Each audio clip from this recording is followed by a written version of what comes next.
हरे हरे राम राम राम हरे हरे हरे कृष्ण कृष्ण कृष्ण हरे हरे हरे राम राम राम हरे हरे हरे कृष्ण कृष्ण कृष्ण हरे हरे हरे कृष्ण राम हरे कृष्णा हरे कृष्ण।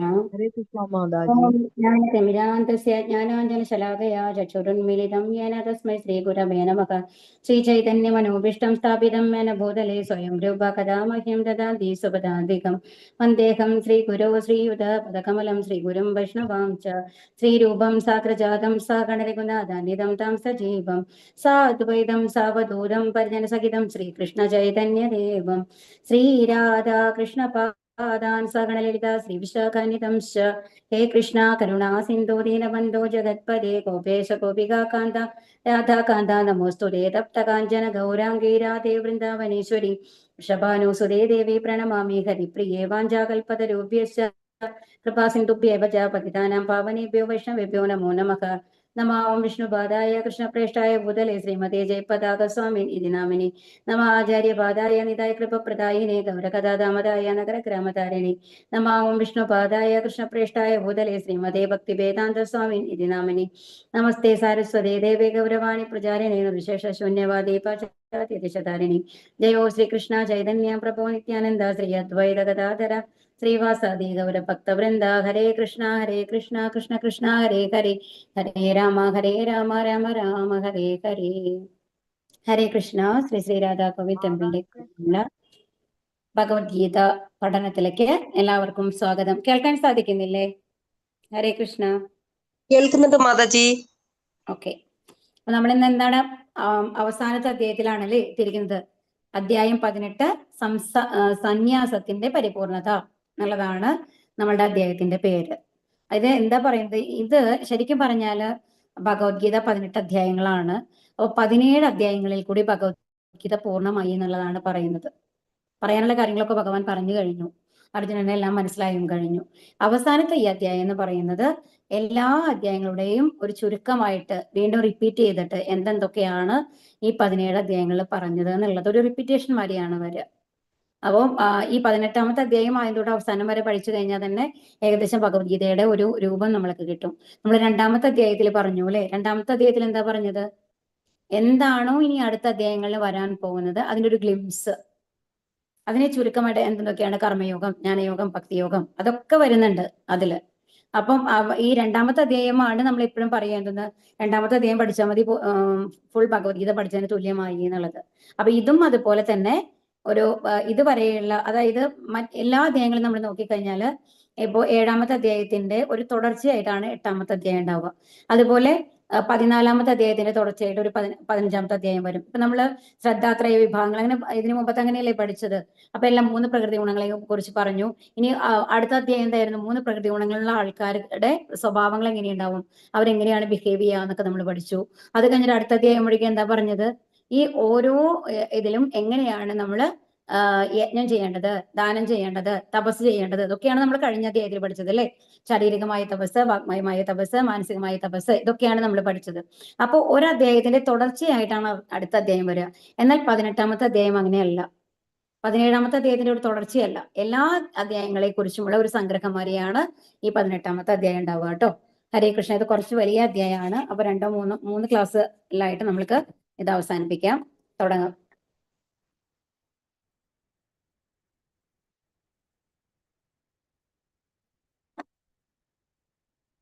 ശ്രീ ശ്രീ രാധാ ഗോവിന്ദ് കി ജയ്.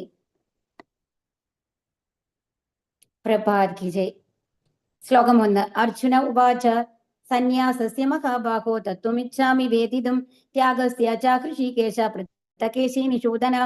അർജുനൻ പറഞ്ഞു, മഹാബാഹുവായ കൃഷ്ണ, ഹേനിയെ ഹനിച്ചവനും ഇന്ദ്രിയങ്ങളുടെ നാഥനുമായ ഭഗവാനെ, ത്യാഗത്തിന്റെയും സന്യാസത്തിന്റെയും ഉദ്ദേശം എന്തെന്ന് അറിയുവാൻ ആഗ്രഹമുണ്ട്. അപ്പൊ ഇവിടെ എന്താ പറയുന്നത്? ഇപ്പൊ നമ്മൾ കഴിഞ്ഞ അധ്യായത്തിൽ പറഞ്ഞു അല്ലെ, പല ഗുണങ്ങളിലുള്ള ആൾക്കാരെ എന്തെന്തൊക്കെ ചെയ്യുന്നു എന്നുള്ളതൊക്കെ പറഞ്ഞു. അപ്പൊ ഇപ്പൊ ഇനി അർജുനൻ കൃഷ്ണനോട് ചോദിക്കുകയാണ്, കേശിയെ ഖനിച്ചവൻ എന്ന് പറഞ്ഞതാണ്. കേശി എന്ന അസുരനെ ഖനിച്ചവനാണ്. അപ്പൊ ഇന്ദ്രിയങ്ങളുടെ നാഥനുമാണ്. ഇന്ദ്രിയങ്ങളുടെ എല്ലാ അതീതനാണ് അല്ലെ ഭഗവാൻ. ഇന്ദ്രിയങ്ങളെല്ലാം സൃഷ്ടിച്ചതും ഭഗവാനാണ്, അതിനെ നിയന്ത്രിക്കുന്നതും ഭഗവാനാണ്. അതാണ് പറഞ്ഞത്, ദേവിഹേഷ ഗുണമയി മമമായ ദുരത്യയ മാമേവായി പ്രപത്യന്റെ മായാമേതാം തരന്തിതേ. ഈ ആ മായയെ തോൽപ്പിക്കാനായിട്ട് എന്റെ ശക്തിയാണത്, ബഹിരംഗ ശക്തിയാണ്. അതുകൊണ്ട് ആ മായയെ തോൽപ്പിക്കാൻ ആർക്കും സാധ്യമല്ല. അത് എപ്പോ സാധിക്കും? ഭഗവാനിലേക്ക് പൂർണ്ണമായും ശരണാഗതി അടഞ്ഞവർക്ക് മാത്രമാണ് അതിന് സാധിക്കുള്ളൂ. എന്താ കാരണം? ഭഗവാന്റെ കാരുണ്യം കൊണ്ട് മാത്രമാണ് അതിനെ നിയന്ത്രിക്കാനായിട്ട് സാധിക്കുള്ളൂ. അപ്പൊ ഇന്ദ്രിയങ്ങളുടെ നാഥനായിട്ടുള്ള ഭഗവാനെ ത്യാഗത്തിന്റെയും സന്യാസത്തിന്റെയും, അപ്പൊ ഇവിടെ എന്താണ് പറയുന്നത്? ത്യാഗം എന്നാൽ എന്ത്, സന്യാസം എന്താ എന്നാൽ എന്ത്, എന്താണ് അത് രണ്ടും തമ്മിലുള്ള വ്യത്യാസം എന്ന് ചോദിക്കുകയാണ് അർജുനൻ.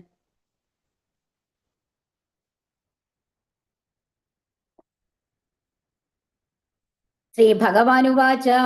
അപ്പൊ ഇനി ഭഗവാൻ മറുപടി പറയാണ് കേട്ടോ. കാമ്യാനാം കർമ്മണാം ന്യാസം സന്യാസം കവയോ വിദുഹു സർവകർമ്മ ഫലത്യാഗം പ്രാഹുസ്ത്യാഗം വിചക്ഷണാഹ. ശ്രീ ഭഗവാൻ പറഞ്ഞു, ഭൗതിക വാഞ്ചകൾക്ക് വേണ്ടിയുള്ള കർമ്മങ്ങളെ ഉപേക്ഷിക്കുന്നതാണ് സന്യാസം എന്ന് വിദ്വാൻമാർ പറയുന്നു. സർവകർമ്മങ്ങളുടെയും ഫലങ്ങളെ ഉപേക്ഷിക്കുന്നതിനെയാണ് ബുദ്ധിമാന്മാർ ത്യാഗം എന്ന് വിളിക്കുന്നത്. അപ്പൊ എന്താണ് പറയുന്നത്? ഭൗതിക വാഞ്ചകൾ, ഭൗതിക ആഗ്രഹങ്ങൾക്ക് വേണ്ടി ഉള്ള കർമ്മങ്ങൾ നമ്മൾ ചെയ്തുകൊണ്ടിരിക്കുന്നത്, നമ്മൾ ഇപ്പൊ മോർണിംഗ് തൊട്ട് നൈറ്റ് നമ്മൾ ഉറങ്ങുന്നത് വരയ്ക്കും ഭൗതിക കാര്യങ്ങൾക്ക് വേണ്ടിയുള്ള കർമ്മങ്ങളാണ് ചെയ്തുകൊണ്ടിരിക്കുന്നത് അല്ലെ. നമ്മൾ ഒരു കുക്ക് ചെയ്യുകയാണെങ്കിൽ എന്തിനു വേണ്ടിയാണ്? നമ്മൾക്ക് ഭക്ഷണം കഴിക്കണം, വിശപ്പ് മാറ്റണം എന്നുള്ളത് കൊണ്ടാണ്. അങ്ങനെ ഓരോന്നിനും ഓരോ ഉദ്ദേശങ്ങൾ ഉണ്ടാവും. അപ്പോ അങ്ങനെ ഭൗതിക വാഞ്ചകൾക്ക് വേണ്ടിയുള്ള കർമ്മങ്ങളെ ഉപേക്ഷിക്കുക, എല്ലാം ഉപേക്ഷിക്കുക എന്നുള്ളതാണ്. അവർക്ക് ഭക്ഷണം പോലും വളരെ ലിമിറ്റഡ് ആയിട്ടല്ലേ പറയാ. അപ്പൊ അവര് പറഞ്ഞില്ലേ, ഇപ്പൊ സുഖദേവ ഗോസ്വാമിയെ പറ്റിയിട്ട് നമ്മൾ എന്താ പറഞ്ഞത്? അവര് അതിരാവിലെ തന്നെ ഒരു പശുവിന്റെ കറവയുള്ള വീട്ടിൽ പോവും. അവിടെ പോയി കഴിഞ്ഞ് കഴിഞ്ഞിട്ട് ആ പശുവിനെ അവർ കറക്കുന്ന സമയത്താണ് പോവുക. അത് കഴിയുന്നവർ നിന്ന് ഒരു കുമ്പിൾ പാല് വാങ്ങി കുടിക്കും. അതോടുകൂടി അന്നത്തെ അവരെ ഭക്ഷണം കഴിഞ്ഞു, പിന്നെ ഭക്ഷണം ഇല്ല. അങ്ങനെയായിരുന്നു. അപ്പോൾ ഭക്ഷണം അത്രയധികം റെസ്ട്രിക്ട് ചെയ്യും അവര്. അപ്പൊ അങ്ങനെ ഓരോ ആഗ്രഹങ്ങളും അതിനു വേണ്ടി എന്തൊക്കെ കർമ്മങ്ങൾ ചെയ്യണോ അതൊക്കെ അവർ ഉപേക്ഷിക്കും എന്നുള്ളതാണ് സന്യാസം എന്ന് പറയുന്നത്. ഇനി എന്താണ് ത്യാഗം എന്ന് പറയുന്നത്? സർവകർമ്മങ്ങളുടെയും ഫലങ്ങളെ ഉപേക്ഷിക്കുക. ത്യാഗത്തിൽ വന്നു കഴിഞ്ഞിട്ട് ഒരു ഗൃഹസ്ഥനാവാം, അവർ സന്യാസി ആവണമെന്നില്ല, എല്ലാം ഉപേക്ഷിച്ച് പോകണമെന്നൊന്നുമില്ല. അപ്പം എന്താണ് ചെയ്യുക? ചെയ്യുന്ന കർമ്മങ്ങളെല്ലാം ഭഗവാന് വേണ്ടി സമർപ്പിക്കും. സ്വയം ആ കർമ്മങ്ങളുടെ ഫലം ഉപേക്ഷിക്കുകയാണ്. തനിക്ക് വേണ്ടി അവരൊന്നും ചെയ്യില്ല, എല്ലാം ഭഗവാന് വേണ്ടി ചെയ്യുന്നു. അതാണ് ത്യാഗം എന്ന് പറയുന്നത്. അപ്പൊ ത്യാഗവും സന്യാസവും തമ്മിലുള്ള വ്യത്യാസം എന്താണ്? സന്യാസത്തില് എല്ലാം നമ്മൾ ഉപേക്ഷിക്കണം, വീട് ഉപേക്ഷിക്കണം. ഇപ്പൊ സന്യാസത്തിന്റെ തന്നെ 4 ലെവൽ പറയും നമ്മള്. കുടീചക, ബഹുതക, പരിവ്രജകാചാര്യ, പിന്നെ എന്താണ്, പരമഹംസ. ഇതാണ് 4 സ്റ്റേജ് സന്യാസത്തിന്റെ കേട്ടോ. അപ്പൊ അതില് കുടീചക എന്ന് പറയുന്ന സ്റ്റേജിൽ വന്നു കഴിഞ്ഞിട്ട് അവര് വിരക്തിയോട് കൂടിയിട്ട് ഫാമിലി ബന്ധങ്ങളൊക്കെ ഉപേക്ഷിക്കും. പക്ഷെ വീട്ടിലുള്ള ആൾക്കാർക്ക് അവർക്ക് വേണമെങ്കിൽ കുക്ക് ചെയ്ത് കൊടുക്കാം, അങ്ങനത്തെ ഒരു ലെവൽ ഉണ്ടാവും. പൂർണ്ണമായിട്ടും എല്ലാ ബന്ധങ്ങളും അവർ ഉപേക്ഷിക്കുന്നില്ല, അവരുമായിട്ട് കോണ്ടാക്ട് ഉണ്ടാവും. അങ്ങനത്തെ ഒരു അവസ്ഥയാണ് കുടീചക, ഫസ്റ്റ് സ്റ്റേജ് എന്ന് പറയുന്നത്. ബഹൂതക എന്ന് പറയുന്നത് അവർ വീടിനെയും എല്ലാത്തിനെയും ബന്ധങ്ങളെല്ലാം ഉപേക്ഷിച്ചുകൊണ്ട് ഒരു ഭിക്ഷാടനം ചെയ്ത് അറിയാത്ത വീടുകളിൽ പോയിട്ട് ഭിക്ഷ യാചിച്ചുകൊണ്ട് ഭക്ഷണം കഴിക്കുക എന്നുള്ളതാണ്. ഇനി അടുത്ത ലെവൽ എന്ന് പറയുന്നത് പരിവ്രജക ആചാര്യ എന്ന് പറയുന്നത്, അദ്ദേഹവും ഇങ്ങനെ ഭിക്ഷാടനത്തിൽ ഭക്ഷണം കഴിക്കുന്ന ആളായിരിക്കും. പക്ഷെ അവരെന്താ ചെയ്യുന്നത്? അവര് ഭാഗവതം, ഭഗവത്ഗീത ഇതൊക്കെ മറ്റുള്ളവർക്ക് പറഞ്ഞു കൊടുത്തുകൊണ്ട് അവരെയും ഈ പാതയിലേക്ക് കൊണ്ടുപോകാൻ ശ്രമിക്കുന്ന ആൾക്കാരാണ്. അപ്പോൾ നമ്മൾ പ്രഭുപാദ, ഇപ്പൊ ഈ ഭഗവത്ഗീത, നമ്മൾ ഈ ഭഗവത്ഗീത എഴുതിയിട്ടുള്ള പ്രഭുപാദ, ഭക്തി വേദാന്ത സ്വാമി പ്രഭുപാദ വന്നു കഴിഞ്ഞിട്ട് പരിവ്രജക ആചാര്യാണ്. അദ്ദേഹം ജീവിതകാലം കൂടി ഒഴിഞ്ഞു വെച്ചത് എന്തിനു വേണ്ടിയിട്ടാണ്? മറ്റുള്ളവർക്ക് കൃഷ്ണാവബോധം പറഞ്ഞു കൊടുക്കാനായിട്ട്, അവരെ കൃഷ്ണാവബോധത്തിലേക്ക് കൊണ്ടുവരാൻ വേണ്ടിയിട്ടുള്ളതാണ്. ഇനി പരിവ്രജക ആചാര്യയുടെ കഴിഞ്ഞു കഴിഞ്ഞിട്ട് ഒരു സ്റ്റേജ് കഴിഞ്ഞാൽ അവർക്ക് പോയി പ്രീച്ച് ചെയ്യാന്ന് പറഞ്ഞാൽ ബുദ്ധിമുട്ടാണ് അല്ലെ. ആ ഒരു അവസ്ഥയിൽ എത്തുമ്പോൾ, അതായത് അവസാന കാലത്ത് അവരെന്തായി മാറും? സ്വയം ഭഗവാനെ ധ്യാനിക്കുന്ന ഒരു അവസ്ഥയിൽ ഇരിക്കുന്ന അവസ്ഥയിലെത്തും, എല്ലാത്തിൽ നിന്നും ഉൾവലിഞ്ഞുകൊണ്ട്. അപ്പൊ ആ ശിഷ്യന്മാരിൽ നിന്നും എല്ലാത്തിൽ നിന്നും ഉൾവലിഞ്ഞ് ആ അവസ്ഥയാണ് നമ്മൾ ഇന്ന് പറയുന്നത് പരമഹംസ എന്ന് പറയുന്നത്. അപ്പൊ ഇതാണ് 4 ലെവലുകൾ കേട്ടോ. അപ്പോ എന്താണ് സന്യാസത്തിന് വേണ്ടത്? അപ്പൊ നമ്മൾ എല്ലാം ഉപേക്ഷിക്കുകയാണ്, ബന്ധങ്ങളൊന്നും ഇല്ല. എന്താണ്, മക്കളെ ആയാലും ഭാര്യയായാലും അച്ഛനെ അമ്മയും എല്ലാ ബന്ധങ്ങളും വിട്ടുകൊണ്ട് ഭഗവാനിലേക്ക് സമർപ്പിച്ചുകൊണ്ടുള്ള ഒരു ജീവിതത്തിലേക്ക് പോകുന്നതാണ്. പക്ഷെ അത് അത്ര എളുപ്പമല്ല. അത് ചെയ്യുന്നത് വളരെ വലിയ കാര്യമാണ്, ഇല്ല എന്ന് പറയാൻ നമ്മൾക്ക് പറയാൻ പറ്റില്ല. ഇപ്പൊ ചൈതന്യ മഹാപ്രഭു 24ാമത്തെ വയസ്സിലാണ് സന്യാസം സ്വീകരിച്ചത്. അത്രയും ചെറിയൊരു പെൺകുട്ടിയായിരുന്നു ഭാര്യ. ആദ്യത്തെ ഭാര്യ മരിക്കും, അവരുടെ 2ാമത്തെ ഭാര്യയാണ് ലക്ഷ്മിപ്രിയ. ആ കുട്ടി എന്ന് പറയുന്നത് വളരെ ചെറിയൊരു പെൺകുട്ടിയാണ്, കല്യാണം കഴിഞ്ഞിട്ട് അധികം ആയിട്ടും ഉണ്ടാവില്ല. അമ്മയാണെങ്കിലും ഒരുപാട് ഏജ് ആയിട്ടുണ്ടാവും. കാരണം ആർക്കാണ് ചൈതന്യ മഹാപ്രഭുവിന്റെ അമ്മയ്ക്ക് വന്നിട്ട് ഒരുപാട് കാലം കഴിഞ്ഞിട്ട് ഏജായ സമയത്താണ് ഈ മകൻ ജനിക്കുന്നത് തന്നെ. അപ്പൊ അതുകൊണ്ട് തന്നെ അപ്പൊ അങ്ങനെ വയസ്സായ അമ്മയും അച്ഛൻ ഓൾറെഡി മരിച്ചു കഴിഞ്ഞിട്ടുണ്ടാവും. ആ വയസ്സായ അമ്മയും വളരെ ചെറുപ്രായത്തിലുള്ള തന്റെ ഭാര്യയും ഉപേക്ഷിച്ചുകൊണ്ടാണ് 24 വയസ്സിൽ സന്യാസം സ്വീകരിക്കുന്നത്. ഹയർ എൻഡ്, അതായത് അവരുടെ ലക്ഷ്യം എന്താണ്? ഭഗവാൻ സ്വയമാണ് അല്ലെ. അപ്പൊ ഏതിനോടും നമ്മൾക്ക് ആസക്തിയില്ല, വിരക്തി, ഭഗവാനോടുള്ള അറ്റാച്ച്മെന്റ് ആണ് നമുക്ക് വേണ്ടത്. നമ്മളെ പഠിപ്പിക്കാൻ വേണ്ടിയിട്ട് ഒരു ഡിവോട്ടി രൂപത്തിലാണ് ആര് വന്നത്? ചൈതന്യ മഹാപ്രഭു വന്നത്. അതുകൊണ്ട് തന്നെ അദ്ദേഹം അത്രയും ചെറുപ്പത്തിലാണ്. പക്ഷെ സന്യാസം ചെയ്യാന്ന് പറയുന്നത് അത്രയും ഉള്ളിൽ വിരക്തി വന്ന ആൾക്കാർക്ക് മാത്രമാണ് സാധിക്കുള്ളൂ. അപ്പൊ ബന്ധങ്ങളെ ഉപേക്ഷിക്കുക, ആഗ്രഹങ്ങളെ ഉപേക്ഷിക്കുക എന്ന് പറഞ്ഞാൽ അത്ര എളുപ്പമല്ല. അതുകൊണ്ട് തന്നെ ഏതാണ് നല്ല മാർഗം? നമ്മൾക്ക് എല്ലാ കർമ്മഫലങ്ങളും ഭഗവാന് സമർപ്പിച്ചുകൊണ്ട് നമ്മൾ കർമ്മങ്ങൾ ചെയ്യുക എന്നുള്ളതാണ്. അപ്പൊ നമ്മൾക്ക് നമ്മുടെ ഫാമിലി ഉപേക്ഷിക്കേണ്ട ആവശ്യമില്ല, അവരുമായിട്ടുള്ള കടമകൾ ഉപേക്ഷിക്കേണ്ട ആവശ്യമില്ല. ഭൗതിക കാര്യങ്ങൾ ചെയ്തുകൊണ്ട് തന്നെ ഭഗവാന്റെ അടുത്തേക്ക് പോവുക എന്നുള്ളതാണ് എന്താണ് ത്യാഗം എന്നതുകൊണ്ട് ഉദ്ദേശിക്കുന്നത്. നിശ്ചയം ശൃണു മേ തത്ര, നമ്മൾ പറഞ്ഞതല്ലേ? അല്ല, ത്യാജ്യം ദോഷാവതിത്യേക ത്യേകേ കർമ്മപ്രാഹുർ മനീഷിണഃ യജ്ഞദാന തപകർമ്മ നത്യാജ്യമിതി ചാപരേ. എല്ലാ കർമ്മങ്ങളും ദോഷകരങ്ങളായാൽ ത്യജിക്കണമെന്ന് ബുദ്ധിമാന്മാരായ ചിലർ പറയുന്നുണ്ട്. യജ്ഞം, തപസ്, ദാനം എന്നിവ ഒരിക്കലും ഉപേക്ഷിക്കാൻ പാടില്ലെന്ന് മറ്റു ചില ഋഷിമാർ അഭിപ്രായപ്പെടുന്നു. അപ്പൊ എന്താ പറയുന്നത്? എല്ലാ കാമ്യകർമ്മങ്ങളും ദോഷകരങ്ങളാണ് അല്ലെ. ഭൗതികതയായിട്ട് നമ്മൾ ബന്ധിക്കുന്നത്, അതുകൊണ്ട് അതൊക്കെ ഉപേക്ഷിക്കണം. അങ്ങനത്തെ ആൾക്കാരാണ് എന്തിനു പോകുന്നത്? സന്യാസത്തിന് പോകുന്നത്. അതാണ് ചിലവർ പറയുന്നു. യജ്ഞം, തപസ്, ദാനം എന്നിവ ഒരിക്കലും ഉപേക്ഷിക്കാൻ പാടില്ല. അപ്പൊ ഇനി വേറെ ചിലർ എന്താ പറയുന്നത്? നമ്മൾ ചെയ്യേണ്ട യജ്ഞങ്ങള്, അതുപോലെ തപസ്, ദാനം, മറ്റുള്ളവർക്ക് ദാനം ചെയ്യുന്നു, മറ്റുള്ളവർക്ക് വേണ്ടി സഹായം ചെയ്തു, ഇതൊന്നും നമ്മൾ ഉപേക്ഷിക്കാൻ പാടില്ല. ഏത് ലെവലിലാണെങ്കിലും, അത് സന്യാസമായാലും ശരി, ബ്രഹ്മചര്യമായാലും ശരി, ഗൃഹസ്ഥമായാലും ശരി, വാനപ്രസ്ഥമായാലും ശരി, ഏത് ലെവലിലുള്ള ലൈഫാണെന്നുണ്ടെങ്കിലും ഇത് മൂന്നും ഉപേക്ഷിക്കാൻ പാടില്ല എന്നുള്ളതാണ് ചില ഋഷിമാര് പറയുന്നത് എന്നാണ് ഇവിടെ പറയുന്നത് കേട്ടോ. നിശ്ചയം ശൃണു മേ തത്ര ത്യാഗേ ഭരത സത്തമ ത്യാഗോ ഹി പുരുഷവ്യാഘ്ര ത്രിവിധ സംപ്രകീർത്തിതഃ. ഹേ ഭാരതശ്രേഷ്ഠ, ത്യാഗത്തെ കുറിച്ച് എന്റെ വിധി നിർണയം കേൾക്കൂ. പുരുഷവ്യാക്രമി, ത്യാഗം 3 വിധം എന്നാണ് ധർമ്മശാസ്ത്രങ്ങളിൽ പറഞ്ഞിട്ടുള്ളത്.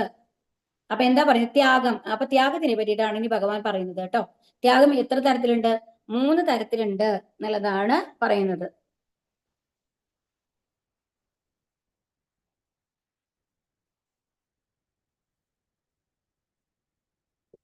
യജ്ഞദാന തപകർമ്മ നത്യാജ്യം കാര്യമേവ തത്. യജ്ഞോദാനം തപശ്ചൈവ പാവനാനി മനീഷിണ. യജ്ഞം, ദാനം, തപസ് എന്നീ കർമ്മങ്ങൾ ഉപേക്ഷിക്കേണ്ടവയല്ല, അവ അനുഷ്ഠിക്കപ്പെടണം. അപ്പൊ ഭഗവാനും എന്താ പറയുന്നത്? ഏത് സമയത്തായാലും ഏത് കണ്ടീഷനിലാണെങ്കിലും യജ്ഞം, ദാനം, തപസ് എന്നുള്ളത് നമ്മൾ ചെയ്യണം എന്നുള്ളതാണ് പറയുന്നത്. യജ്ഞം എന്ന് പറയുന്നത് എന്താണ്? ഭഗവാന് വേണ്ടി അർപ്പിച്ചു ചെയ്യുന്ന ഏത് പ്രവൃത്തിയും യജ്ഞങ്ങളാണ്. അപ്പൊ നമ്മൾ എല്ലാ പ്രവൃത്തിയും ഭഗവാന് സമർപ്പിച്ചു കഴിഞ്ഞാൽ അത് തന്നെ യജ്ഞമാണ്. സെപ്പറേറ്റ് ആയിട്ട് ഹോമകുണ്ടൊക്കെ ഇതാക്കി കഴിഞ്ഞിട്ട് അങ്ങനെ യജ്ഞം ചെയ്യേണ്ട ആവശ്യമില്ല. ഈ ദാനം എന്ന് പറയുന്നതോ ഭഗവാന് സമർപ്പിച്ച് ദാനം ചെയ്യുക, മറ്റുള്ളവർക്ക് ഉപകാരം വരുന്ന വിധത്തില്. അതിന് തപസ് നമ്മൾ പറഞ്ഞു അല്ലെ. എന്താ വേണ്ടത്? ഓസ്റ്റെറിറ്റീസ്, വാഗ്മയമായ തപസ്, ശാരീരികമായ തപസ്, ഇതൊക്കെ നമ്മൾ പറഞ്ഞതാണ്. ശാരീരികമായ തപസ് എന്ന് പറഞ്ഞാൽ എന്താണ്? നമ്മുടെ ശരീരം എന്തിനു വേണ്ടി ഉപയോഗിക്കണം? മറ്റുള്ളവർക്ക് നല്ല കാര്യങ്ങളായിരിക്കണം നമ്മൾ ചെയ്യുന്നത്. അങ്ങനെ ഒരുപാട് കാര്യങ്ങൾ നമ്മൾ പറഞ്ഞിട്ടുണ്ടായിരുന്നു അല്ലെ. ഇനി വാഗ്മയമായ തപസ്സിന് എന്താ പറയുന്നത്? അതുപോലെ ശുചിത്വം ഉണ്ടാവണം, അതൊക്കെ പറഞ്ഞു നമ്മൾ ശാരീരികമായ തപസ്സില്.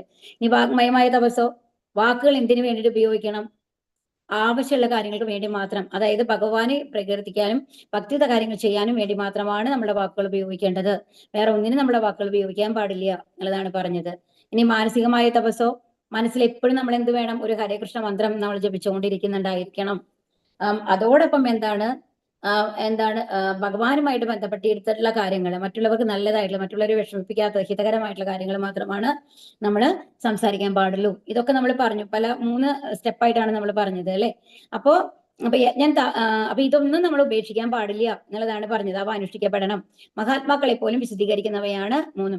അത് മഹാത്മാക്കളാണെങ്കിലും, മഹാത്മാക്കൾ എന്ന് പറയുന്നത് നമ്മളെ ശുദ്ധ ഭക്തന്മാരായി തീർന്ന ആൾക്കാരാണ്. അവരെ പോലും വിശുദ്ധീകരിക്കും, വീണ്ടും ശുദ്ധീകരിക്കുന്നതാണ് ഈ 3 കാര്യങ്ങളും എന്നുള്ളതാണ് പറയുന്നത്.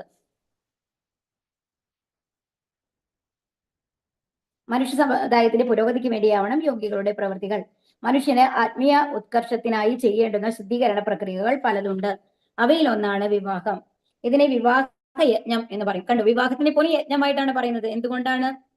ഒരു കുട്ടി ഉണ്ടായി കഴിഞ്ഞാൽ ആ കുട്ടിയെ ഒരു ശുദ്ധ ഭക്തനാക്കി നമ്മൾ മാറ്റണം. അതാണ് നമ്മൾക്ക് തന്ന റെസ്പോൺസിബിലിറ്റി. കുടുംബ ബന്ധങ്ങൾ ഉപേക്ഷിച്ച് സന്യാസിയായ ഒരാൾക്ക് വൈവാഹിക കർമ്മത്തെ പ്രോത്സാഹിപ്പിക്കാമോ? മാനുഷിക ക്ഷേമത്തെ മുൻനിർത്തിക്കൊണ്ട് നിർവഹിക്കുന്ന ഏത് യജ്ഞവും ത്യാജ്യമല്ല. അതായത് നമ്മുടെ യജ്ഞം എന്ന് പറയുന്നത് നമ്മൾ സന്യാസം ചെയ്യുന്നതോ എല്ലാം ഉപേക്ഷിച്ച് പോകുന്നതോ അല്ല. ഭഗവാന് വേണ്ടി സമർപ്പിക്കുന്നത്, ഭഗവാൻ ഇഷ്ടപ്പെടുത്തുന്ന ഏത് കർമ്മങ്ങളും നമ്മളുടെ യജ്ഞമാണ് എന്നാണ് പറയുന്നത്. മനുഷ്യ മനസ്സിനെ നിയന്ത്രിച്ച് ആത്മീയ പുരോഗതിക്ക് സഹായകമാകത്തക്ക വിധം അതിനെ ശാന്തമാക്കാനുള്ള യജ്ഞം അത്രേ വിവാഹ സംസ്കാരം. സന്യാസികൾക്ക് പോലും അധികം ആളുകളെയും വിവാഹ യജ്ഞം നടത്താൻ പ്രോത്സാഹിപ്പിക്കേണ്ടി വരും. സന്യാസികൾക്ക് സ്ത്രീ സംഘം നിഷിദ്ധമാണെങ്കിലും അതിനു മുമ്പുള്ള ആശ്രമങ്ങളിൽപ്പെട്ട ഒരു യുവാവിന് വിവാഹ ജീവിതം അരുതെന്ന് വരുന്നില്ല. വിധിവിഹിതങ്ങളായ യജ്ഞങ്ങളെല്ലാം ഭഗവത് പ്രാപ്തിയെ ലക്ഷ്യമാക്കി ഉള്ളവയാണ്. ആദ്യ ആശ്രമങ്ങളിൽ തന്നെ അവയെ ത്യജിക്കുന്നത് ശരിയല്ല. അപ്പൊ ഒരിക്കലും ഭഗവാൻ എന്ത് പറയുന്നില്ല, നിങ്ങൾ ഒരു വിവാഹബന്ധം വേണ്ട, നിങ്ങൾ നേരിട്ട് വന്നിട്ട് സന്യാസി ആയിക്കൊള്ളുന്നു ഒരാളോടും പറയുന്നില്ല. നമ്മുടെ കർമ്മങ്ങൾ ചെയ്തുകൊണ്ട് ഇപ്പൊ നമ്മൾ ചൈതന്യ മഹാപ്രഭുവിന്റെ ഒക്കെ കൂടെയുള്ള അസോസിയേറ്റ്സിനെ നോക്കിക്കഴിഞ്ഞാൽ, പാർഷദരെ നോക്കിക്കഴിഞ്ഞാൽ നിറയെ പേരും ഗൃഹസ്ഥരായിരുന്നു എന്നുള്ളതാണ്. ഇപ്പൊ ഭക്തി വിനോദ ടാക്കൂർ, ഭക്തി സിദ്ധാന്ത സരസ്വതി, അങ്ങനെ ഒരുപാട് പേരുണ്ട്. അപ്പം അതിൽ ഭക്തി വിനോദ ടാക്കൂറിന്റെ മകനാണ് ഭക്തി സിദ്ധാന്ത സരസ്വതി എന്ന് പറയുന്നത്. അപ്പൊ ഭക്തി വിനോദ ടാക്കൂർ എന്ന് പറയുന്നത് അത്രയും എന്താ പറയുക, ശുദ്ധ ഭക്തൻ എന്ന് പറഞ്ഞു കഴിഞ്ഞാൽ ഒരു ഭയങ്കര സ്പെഷ്യൽ ഒരു ഇതാണ്. അവര് ഗവർണറായിരുന്നു, അവര് മജിസ്ട്രേറ്റ്, ആ ഒരു പദവിയിൽ, അത്രയും ഒരു ഹൈ പദവിയിൽ ഉണ്ടായിരുന്ന ആളാണ്. അപ്പോ അദ്ദേഹത്തിന്റെ ആ ഗവൺമെന്റ് വന്നു കഴിഞ്ഞിട്ട് അദ്ദേഹത്തിന്റെ വീടിന്റെ മുമ്പിലേക്ക് റെയിൽ പാളം വരെ ഇട്ട് കൊടുത്തിരുന്നു എന്നാണ് പറയുന്നത്. എന്തിന്? അദ്ദേഹത്തിന് ട്രെയിനിൽ വീടിന്റെ മുമ്പിൽ നിന്ന് കയറാൻ വേണ്ടിയിട്ട്. അത്രയും ഒരു ഹൈ പോസ്റ്റിൽ ഇരുന്നായിരുന്ന ഒരാളാണ്. എന്നാൽ അദ്ദേഹത്തിന്റെ 24 മണിക്കൂറിൽ ഈ ജോലി കഴിഞ്ഞിട്ടുള്ള ബാക്കിയുള്ള സമയങ്ങൾ മുഴുവൻ അദ്ദേഹം ഉറങ്ങിയിരുന്നത് 1 മണിക്കൂർ 2 മണിക്കൂറാണ്. ബാക്കി എല്ലാ സമയവും ഭക്തി സേവനങ്ങൾക്ക് വേണ്ടിയിട്ടാണ് ഉപയോഗിച്ചിരുന്നത് എന്നുള്ളതാണ് പറയുന്നത്. അത്രയും എന്താ പറയുക, അതും സ്ട്രിക്റ്റ് ആയിട്ടുള്ള ഒരു ആചാര്യനായിരുന്നു ഭക്തി. അപ്പൊ ഒരുപാട് ഗൃഹസ്ഥരായിട്ടുള്ള ആൾക്കാരെ നമ്മൾക്ക് കാണാം അല്ലേ? ഇപ്പൊ ഭഗവാൻ സ്വയം ഗൃഹസ്ഥനായിട്ടല്ലേ നമ്മൾക്ക് കാണിച്ചത്, കൃഷ്ണൻ ആയിട്ട് വന്നത്. ഏറ്റവും ഇതായിട്ടുള്ള ബ്രഹ്മചാരി ആണെങ്കിലും ഒരു ഗൃഹസ്ഥനായിട്ട് എങ്ങനെ ഭക്തി സേവനങ്ങൾ ചെയ്യാം എന്നുള്ളതാണ് നമ്മളെ പഠിപ്പിക്കുന്നത് ഇവരെല്ലാം. അപ്പൊ അതുകൊണ്ട് എന്താ പറയുന്നത്, ഏത് ആശ്രമത്തിൽ ഇരുന്നു കൊണ്ടും നമ്മൾക്ക് ഭക്തിയുത സേവനങ്ങൾ ചെയ്യാം എന്നുള്ളതാണ് ഇവിടെ പറയുന്നത്. ഏതാന്യഭീതു കർമാണി സംഘം ത്യക്ത്വാ ഫലാനി ച കർത്തവ്യാനീതി മേ പാർത്ത നിശ്ചിതം മതമുത്തമം. ആസക്തിയോ ഫലോദ്ദേശമോ കൂടാതെ അനുഷ്ഠിക്കപ്പെടേണ്ടവയാണ് ഈ കർമ്മങ്ങൾ. ഹേ പാർത്ത, കർത്തവ്യ നിർവഹണം എന്ന നിലയിലാണ് അവ നിറവേറ്റേണ്ടത്. ഇതാണ് എന്റെ അന്തിമമായ അഭിപ്രായം. അപ്പൊ എങ്ങനെയാണ് ചെയ്യേണ്ടത്? നമ്മൾക്ക് ഏത് പ്രവൃത്തി ചെയ്യുമ്പോഴും അത് നമ്മളുടെ ഡ്യൂട്ടിയാണ്, അത് നമ്മൾ ചെയ്യേണ്ടതാണ് എന്ന മനോഭാവത്തോട് കൂടിയിട്ടാണ് ചെയ്യേണ്ടത്. അല്ലാതെ ഇത് ഞാൻ ചെയ്തു കഴിഞ്ഞാൽ എനിക്ക് ഇത്ര റിസൾട്ട് കിട്ടണം, ഈ റിസൾട്ട് എനിക്ക് വേണം എന്നുള്ള ഒരാഗ്രഹത്തോട് കൂടിയിട്ടല്ല ചെയ്യേണ്ടത്. അപ്പൊ അങ്ങനെ ചെയ്യുമ്പോൾ എന്ത് വരും? നമ്മൾ ഉദ്ദേശിച്ച ഫലം കിട്ടിയില്ല എന്നുണ്ടെങ്കിൽ പിന്നെ അടുത്ത ഒരു കാര്യം ചെയ്യാനായിട്ട് നമ്മൾക്ക് മനസ്സ് വരില്ല. നമ്മൾക്ക് ഒരു ഡിപ്രഷൻ മോഡ്, നമ്മൾ എന്ത് ചെയ്താലും ശരിയാവുന്നില്ല എന്നുള്ള ലെവലിലേക്ക് പോകും. അപ്പൊ എപ്പോഴും ഏത് പ്രാക്ടിക്കൽ ആയിട്ടുള്ള ലെവലിലേക്കും ഭഗവാനെ കുറിച്ച് ബന്ധപ്പെടുത്താതെ തന്നെ നമ്മളുടെ ഇന്നത്തെ സമൂഹത്തിലെ ആൾക്കാരെ നോക്കി കഴിയുമ്പോഴും നമ്മൾ പഠിക്കേണ്ട ഒരു കാര്യമാണ്, ഓവറായിട്ട് ഫലം ഇച്ഛിച്ചുകൊണ്ട് പ്രവർത്തനം ചെയ്യരുത്. കാരണം അത് നമ്മളുടെ ഡ്യൂട്ടിയാണ്. നമ്മൾ 100% ആത്മാർത്ഥതയോട് കൂടി അത് ചെയ്യണം എന്നുള്ളൊരു മനോഭാവത്തോട് കൂടിയിട്ട് വേണം ഏത് പ്രവൃത്തിയും ചെയ്യണം എന്നുണ്ടെങ്കിൽ. കാരണം നമ്മൾ അതിന് ഫലം ഇച്ഛിക്കില്ല എന്നുണ്ടെങ്കിൽ അതിന് ഒരു നെഗറ്റീവ് റിസൾട്ട് വന്നു കഴിഞ്ഞാൽ നമ്മൾ ഓവറായിട്ട് ടെൻഷൻ എടുക്കില്ല. അത് ഓക്കെ, അത് നടന്നില്ല, ഞാൻ എന്താണ് നമ്മൾ പറയേണ്ടത്, ഞാൻ എന്റെ 100% കൊടുത്തിട്ടുണ്ട്, ഇത്രയും എനിക്ക് പറ്റുള്ളൂ, ഇനി ഭഗവാന്റെ ചെയ്യാണ് അതിന്റെ റിസൾട്ട്. കർമ്മണ്യേവാധികാരസ്ഥേ മാം ഫലേഷു കഥാചന എന്നാണ് പറയുന്നത് അല്ലെ ഭഗവാൻ. എന്താ പറയുന്നത്? നമ്മൾക്ക് കർമ്മം ചെയ്യാനാണ് നമ്മൾക്ക് അധികാരമുള്ളൂ, അതിന്റെ ഫലം ഇച്ഛിക്കാനില്ല. അത് ഭഗവാനാണ് തീരുമാനിക്കുന്നത്, അതിന് പോസിറ്റീവ് വേണോ നെഗറ്റീവ് വേണോ എന്നുള്ളതാണ് പറയുന്നത്, ആണ് അഭിപ്രായം. ആസക്തിയോ എല്ലാ യജ്ഞങ്ങളും പവിത്രമാക്കുന്നവയാണ്. ഭക്തിയുടെ ഭഗവത് സേവനത്തിലേക്ക് നയിക്കുന്ന ഏത് കർമ്മവും സ്വീകാര്യമാണ് എന്ന് ശ്രീമദ് ഭാഗവതം പറയുന്നു. അപ്പൊ നമ്മൾ ഏത് കർമ്മം ചെയ്യുമ്പോഴും എന്താ വേണ്ടത്? ഇത് ഭഗവാനിലേക്ക് നമ്മളെ കൂടുതൽ അടുപ്പിക്കുമോ എന്നുള്ളത് മാത്രം ചെക്ക് ചെയ്താൽ മതി. അത് ഓക്കെ ആണെന്നുണ്ടെങ്കിൽ നമുക്ക് ആ കർമ്മങ്ങളൊക്കെ എന്താണ്? യജ്ഞങ്ങളാണ്. നിയതസ്യാതു സന്യാസ കർമ്മണ്യോനോപപത്യതേ മോഹാത്തസ്യ പരിത്യാഗം താമസ പരികീർത്തിതഃ. നിയത കർമ്മങ്ങളെ ഒരിക്കലും ഉപേക്ഷിച്ചുകൂടാ. വ്യാമോഹം കൊണ്ട് അങ്ങനെ ചെയ്യുന്നുവെങ്കിൽ ആ ത്യാഗം തമോ ഗുണത്തിലുള്ളതാണ്. അപ്പൊ ഇവിടെ എന്താ പറയുന്നത്? നമ്മൾക്ക് ഓരോ കർമ്മങ്ങളുണ്ട് അല്ലെ? ഓരോരുത്തർക്കും ഓരോ ഡ്യൂട്ടി ഉണ്ട്. നമ്മൾ ഇവിടെ ഇരിക്കുന്ന ഓരോരുത്തരും പലരും പല കാര്യങ്ങൾ ചെയ്യുന്ന ആൾക്കാരായിരിക്കും. പലർക്കും പല പല ജോലി ഉണ്ടായിരിക്കും. ചിലവർ വീട്ടമ്മമാരായിരിക്കുന്നുണ്ടാവും. ചിലവർക്ക് വന്നു കഴിഞ്ഞിട്ട് നമ്മുടെ വീട്ടിലത്തെ വയസ്സായിട്ടുള്ള ആൾക്കാരെ നോക്കുക എന്നുള്ള ഒരു ഇതായിരിക്കും. ഈ ഒരു ഏജിലൊക്കെ വന്നു കഴിഞ്ഞിട്ട്. അപ്പൊ എല്ലാവർക്കും അവരുടേതായിട്ടുള്ള ദൗത്യങ്ങളുണ്ട്. ആ ദൗത്യങ്ങളൊന്നും നമ്മൾ ഉപേക്ഷിക്കേണ്ട ആവശ്യമില്ല എന്നാണ് പറയുന്നത്. ഇനിയിപ്പോ നമ്മൾ പറയണം എനിക്ക് ആ കാര്യം ചെയ്യാൻ പറ്റില്ല, എന്താ പറയുന്നത്, ഒരു കാര്യം ചെയ്യാനുള്ള മടി കൊണ്ട് നമ്മൾ പറയാണ് അത് ഞാൻ ചെയ്യുന്നില്ല, ഞാൻ ഭഗവാന് വേണ്ടിയിട്ട് സമർപ്പിച്ച എന്റെ ജീവിതം നയിക്കാൻ പോവാണെന്ന് പറയുന്നത് ശരിയല്ല. അങ്ങനത്തെ ത്യാഗം എന്ന് പറയുന്നത് തമോ ഗുണത്തിൽപ്പെട്ടതാണ് എന്നുള്ളതാണ് ഇവിടെ പറയുന്നത് കേട്ടോ. ഭൗതിക സംതൃപ്തിക്കായുള്ള കർമ്മം ഉപേക്ഷിക്കണം. ഭഗവാന് നിവേദ്യം പാകം ചെയ്യുക, നിവേദിക്കുക, അതിന്റെ ഉച്ഛിഷ്ടം ഭക്ഷിക്കുക മുതലായ കർമ്മങ്ങൾ ആത്മീയ പ്രവർത്തനങ്ങളിലേക്ക് നയിക്കുന്നവയായതുകൊണ്ട് അവ ശ്രദ്ധാപൂർവം അനുഷ്ഠിക്കേണ്ടവയാണ്. ഒരു സന്യാസി തനിക്ക് വേണ്ടി പാകം ചെയ്തുകൂടാ എന്നാണ് വിധി. ഒരു സന്യാസി ആണെങ്കിൽ അവര് തനിക്ക് വേണ്ടി ഭക്ഷണം ഉണ്ടാക്കാൻ പാടില്ല എന്നാണ്. അതുകൊണ്ടാണ് അവർ ഭിക്ഷയയച്ച് ഭക്ഷണം എടുക്കുന്നത് എന്ന് പറയുന്നത്. അപ്പൊ അവനവന് വേണ്ടി പാകം ചെയ്യുന്നത് വിലക്കിയിട്ടുണ്ട്, എന്നാൽ ഭഗവാന് വേണ്ടി പാകം ചെയ്യുന്നത് വിലക്കപ്പെട്ടിട്ടില്ല. അങ്ങനെയാണെങ്കിലും ആ സന്യാസി എന്ത് ചെയ്യാം? ഭഗവാന് വേണ്ടി പ്രസാദം ഉണ്ടാക്കാം, എന്നിട്ട് വരുന്ന ആൾക്കാർക്കൊക്കെ കൊടുക്കാം. അതുപോലെ ഒരു ശിഷ്യനെ കൃഷ്ണാവബോധം വളർത്തുന്നതിൽ സഹായിക്കാനായി സന്യാസിക്ക് അയാളുടെ വിവാഹം നടത്തി കൊടുക്കാം.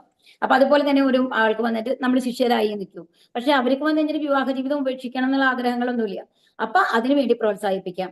കാരണം എന്താണ്, അപ്പോ എന്താണ് അവര് ലൈഫിൽ വരുന്ന ഭാര്യയോ ഭർത്താവോ ആരായിക്കോട്ടെ അവരോട് ചേർന്ന് കൃഷ്ണാവബോധം നടത്തുമ്പോൾ അത് കൂടുതൽ ഫലവത്തായി തീരും എന്നുള്ളതാണ് പറയുന്നത്.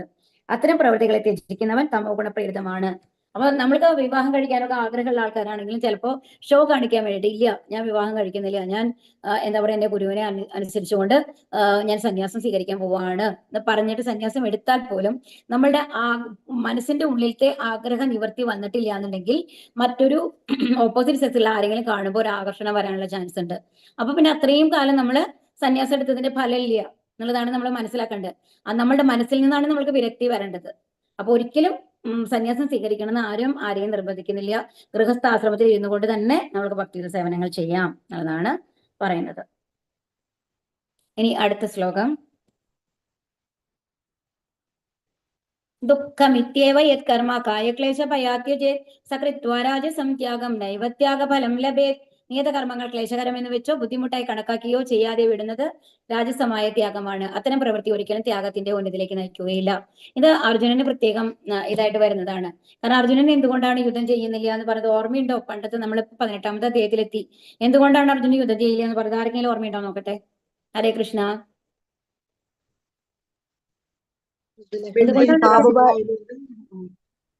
ആദ്യത്തെ എന്താണ്? മൃദുല സ്വഭാവം. രണ്ടാമത്തെ എന്താണ്?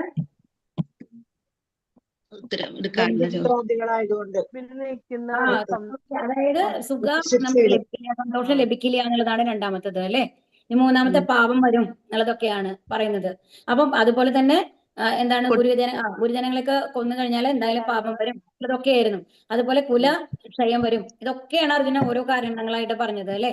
അപ്പൊ എന്താ ആലോചിക്കുകയാണ് അർജുനൻ യുദ്ധം ചെയ്യാതിരിക്കാനുള്ള കാരണങ്ങളാണ് ആലോചിച്ച് കണ്ടുപിടിച്ചിരുന്നത്, യുദ്ധം ചെയ്യാനുള്ള കാരണങ്ങളല്ല. എന്താണ്? പാപം വന്നാലും വരും. ഓരോന്നായിട്ട് ഇങ്ങനെ എടുത്തു പറയുകയാണ്. അപ്പൊ എന്തുകൊണ്ടാണ് അപ്പൊ അർജുനന്റെ ഉള്ളിൽ വന്നു കഴിഞ്ഞിട്ട് ആഗ്രഹങ്ങളെല്ലാം പൂർണ്ണമായിട്ട് മാറി വിരക്തനായിരുന്നു നമുക്ക് പറയാനായിട്ട് സാധിക്കൂ? ഇല്ല. കാരണം എന്താണെന്നുണ്ടെങ്കിൽ അവിടെ വന്നത് എന്തിനു വേണ്ടിയിട്ടാണ്? യുദ്ധം ചെയ്യാൻ വേണ്ടിയിട്ടാണ്. പക്ഷെ ആ സാഹചര്യങ്ങളുടെ സമ്മർദ്ദം കൊണ്ട് എന്താണ് അർജുനന് തോന്നുന്നത്?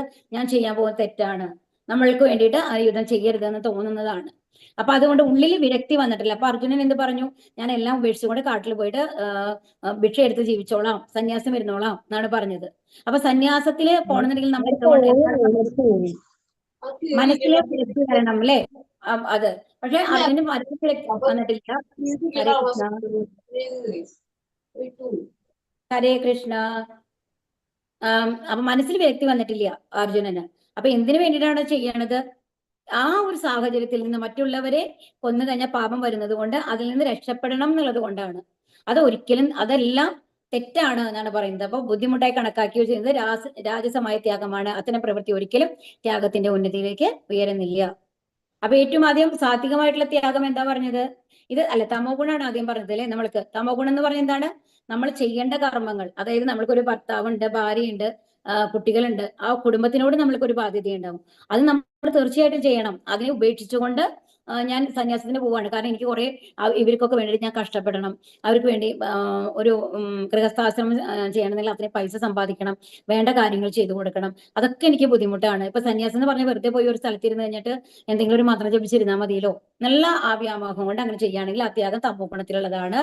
അതുപോലെ തന്നെ എന്തെങ്കിലും ഇങ്ങനത്തെ കാര്യങ്ങൾ, അയ്യോ അങ്ങനെ സംഭവിച്ചാലോ ഇങ്ങനെ സംഭവിച്ചാലോ എന്ന് വിചാരിച്ചിട്ട് നമ്മൾ ചെയ്യാനില്ല, ബുദ്ധിമുട്ടാണ് എന്നുള്ളതുകൊണ്ട്. അതാണ് രാജസമായ ത്യാഗം എന്ന് പറയുന്നത് കേട്ടോ. ഇനി അടുത്തത് സപ്തഗുണത്തിലുള്ളത് എന്താണ്? കാര്യമിത്യേവ യത് കർമ്മ നിയതം ക്രിയതേ അർജുന സംഘം തെക്വാ ഫലം ചെയ്വ ത്യാഗസാത്വികോ മതഃ.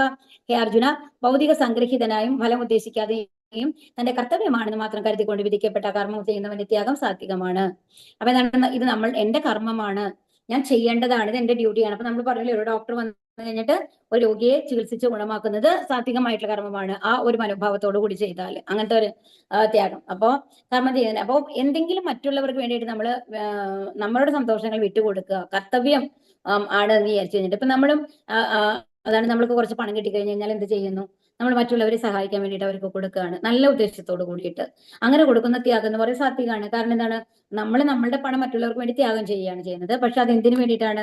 അവരുടെ ഗുണത്തിന് വേണ്ടിയിട്ട്, അവരെ ഭഗവാനുമായിട്ട് ബന്ധപ്പെടുത്താനാണെന്നുണ്ടെങ്കിൽ, ഇപ്പൊ നമ്മളൊരു ഭഗവത്ഗീത ബുക്ക് ഒരാൾക്ക് വാങ്ങിച്ചു കൊടുത്തു, അവരെ ഭഗവാനിലേക്ക് കണക്ട് ചെയ്യാനാണ് നമ്മൾ ശ്രമിക്കുന്നത്, അല്ലെ?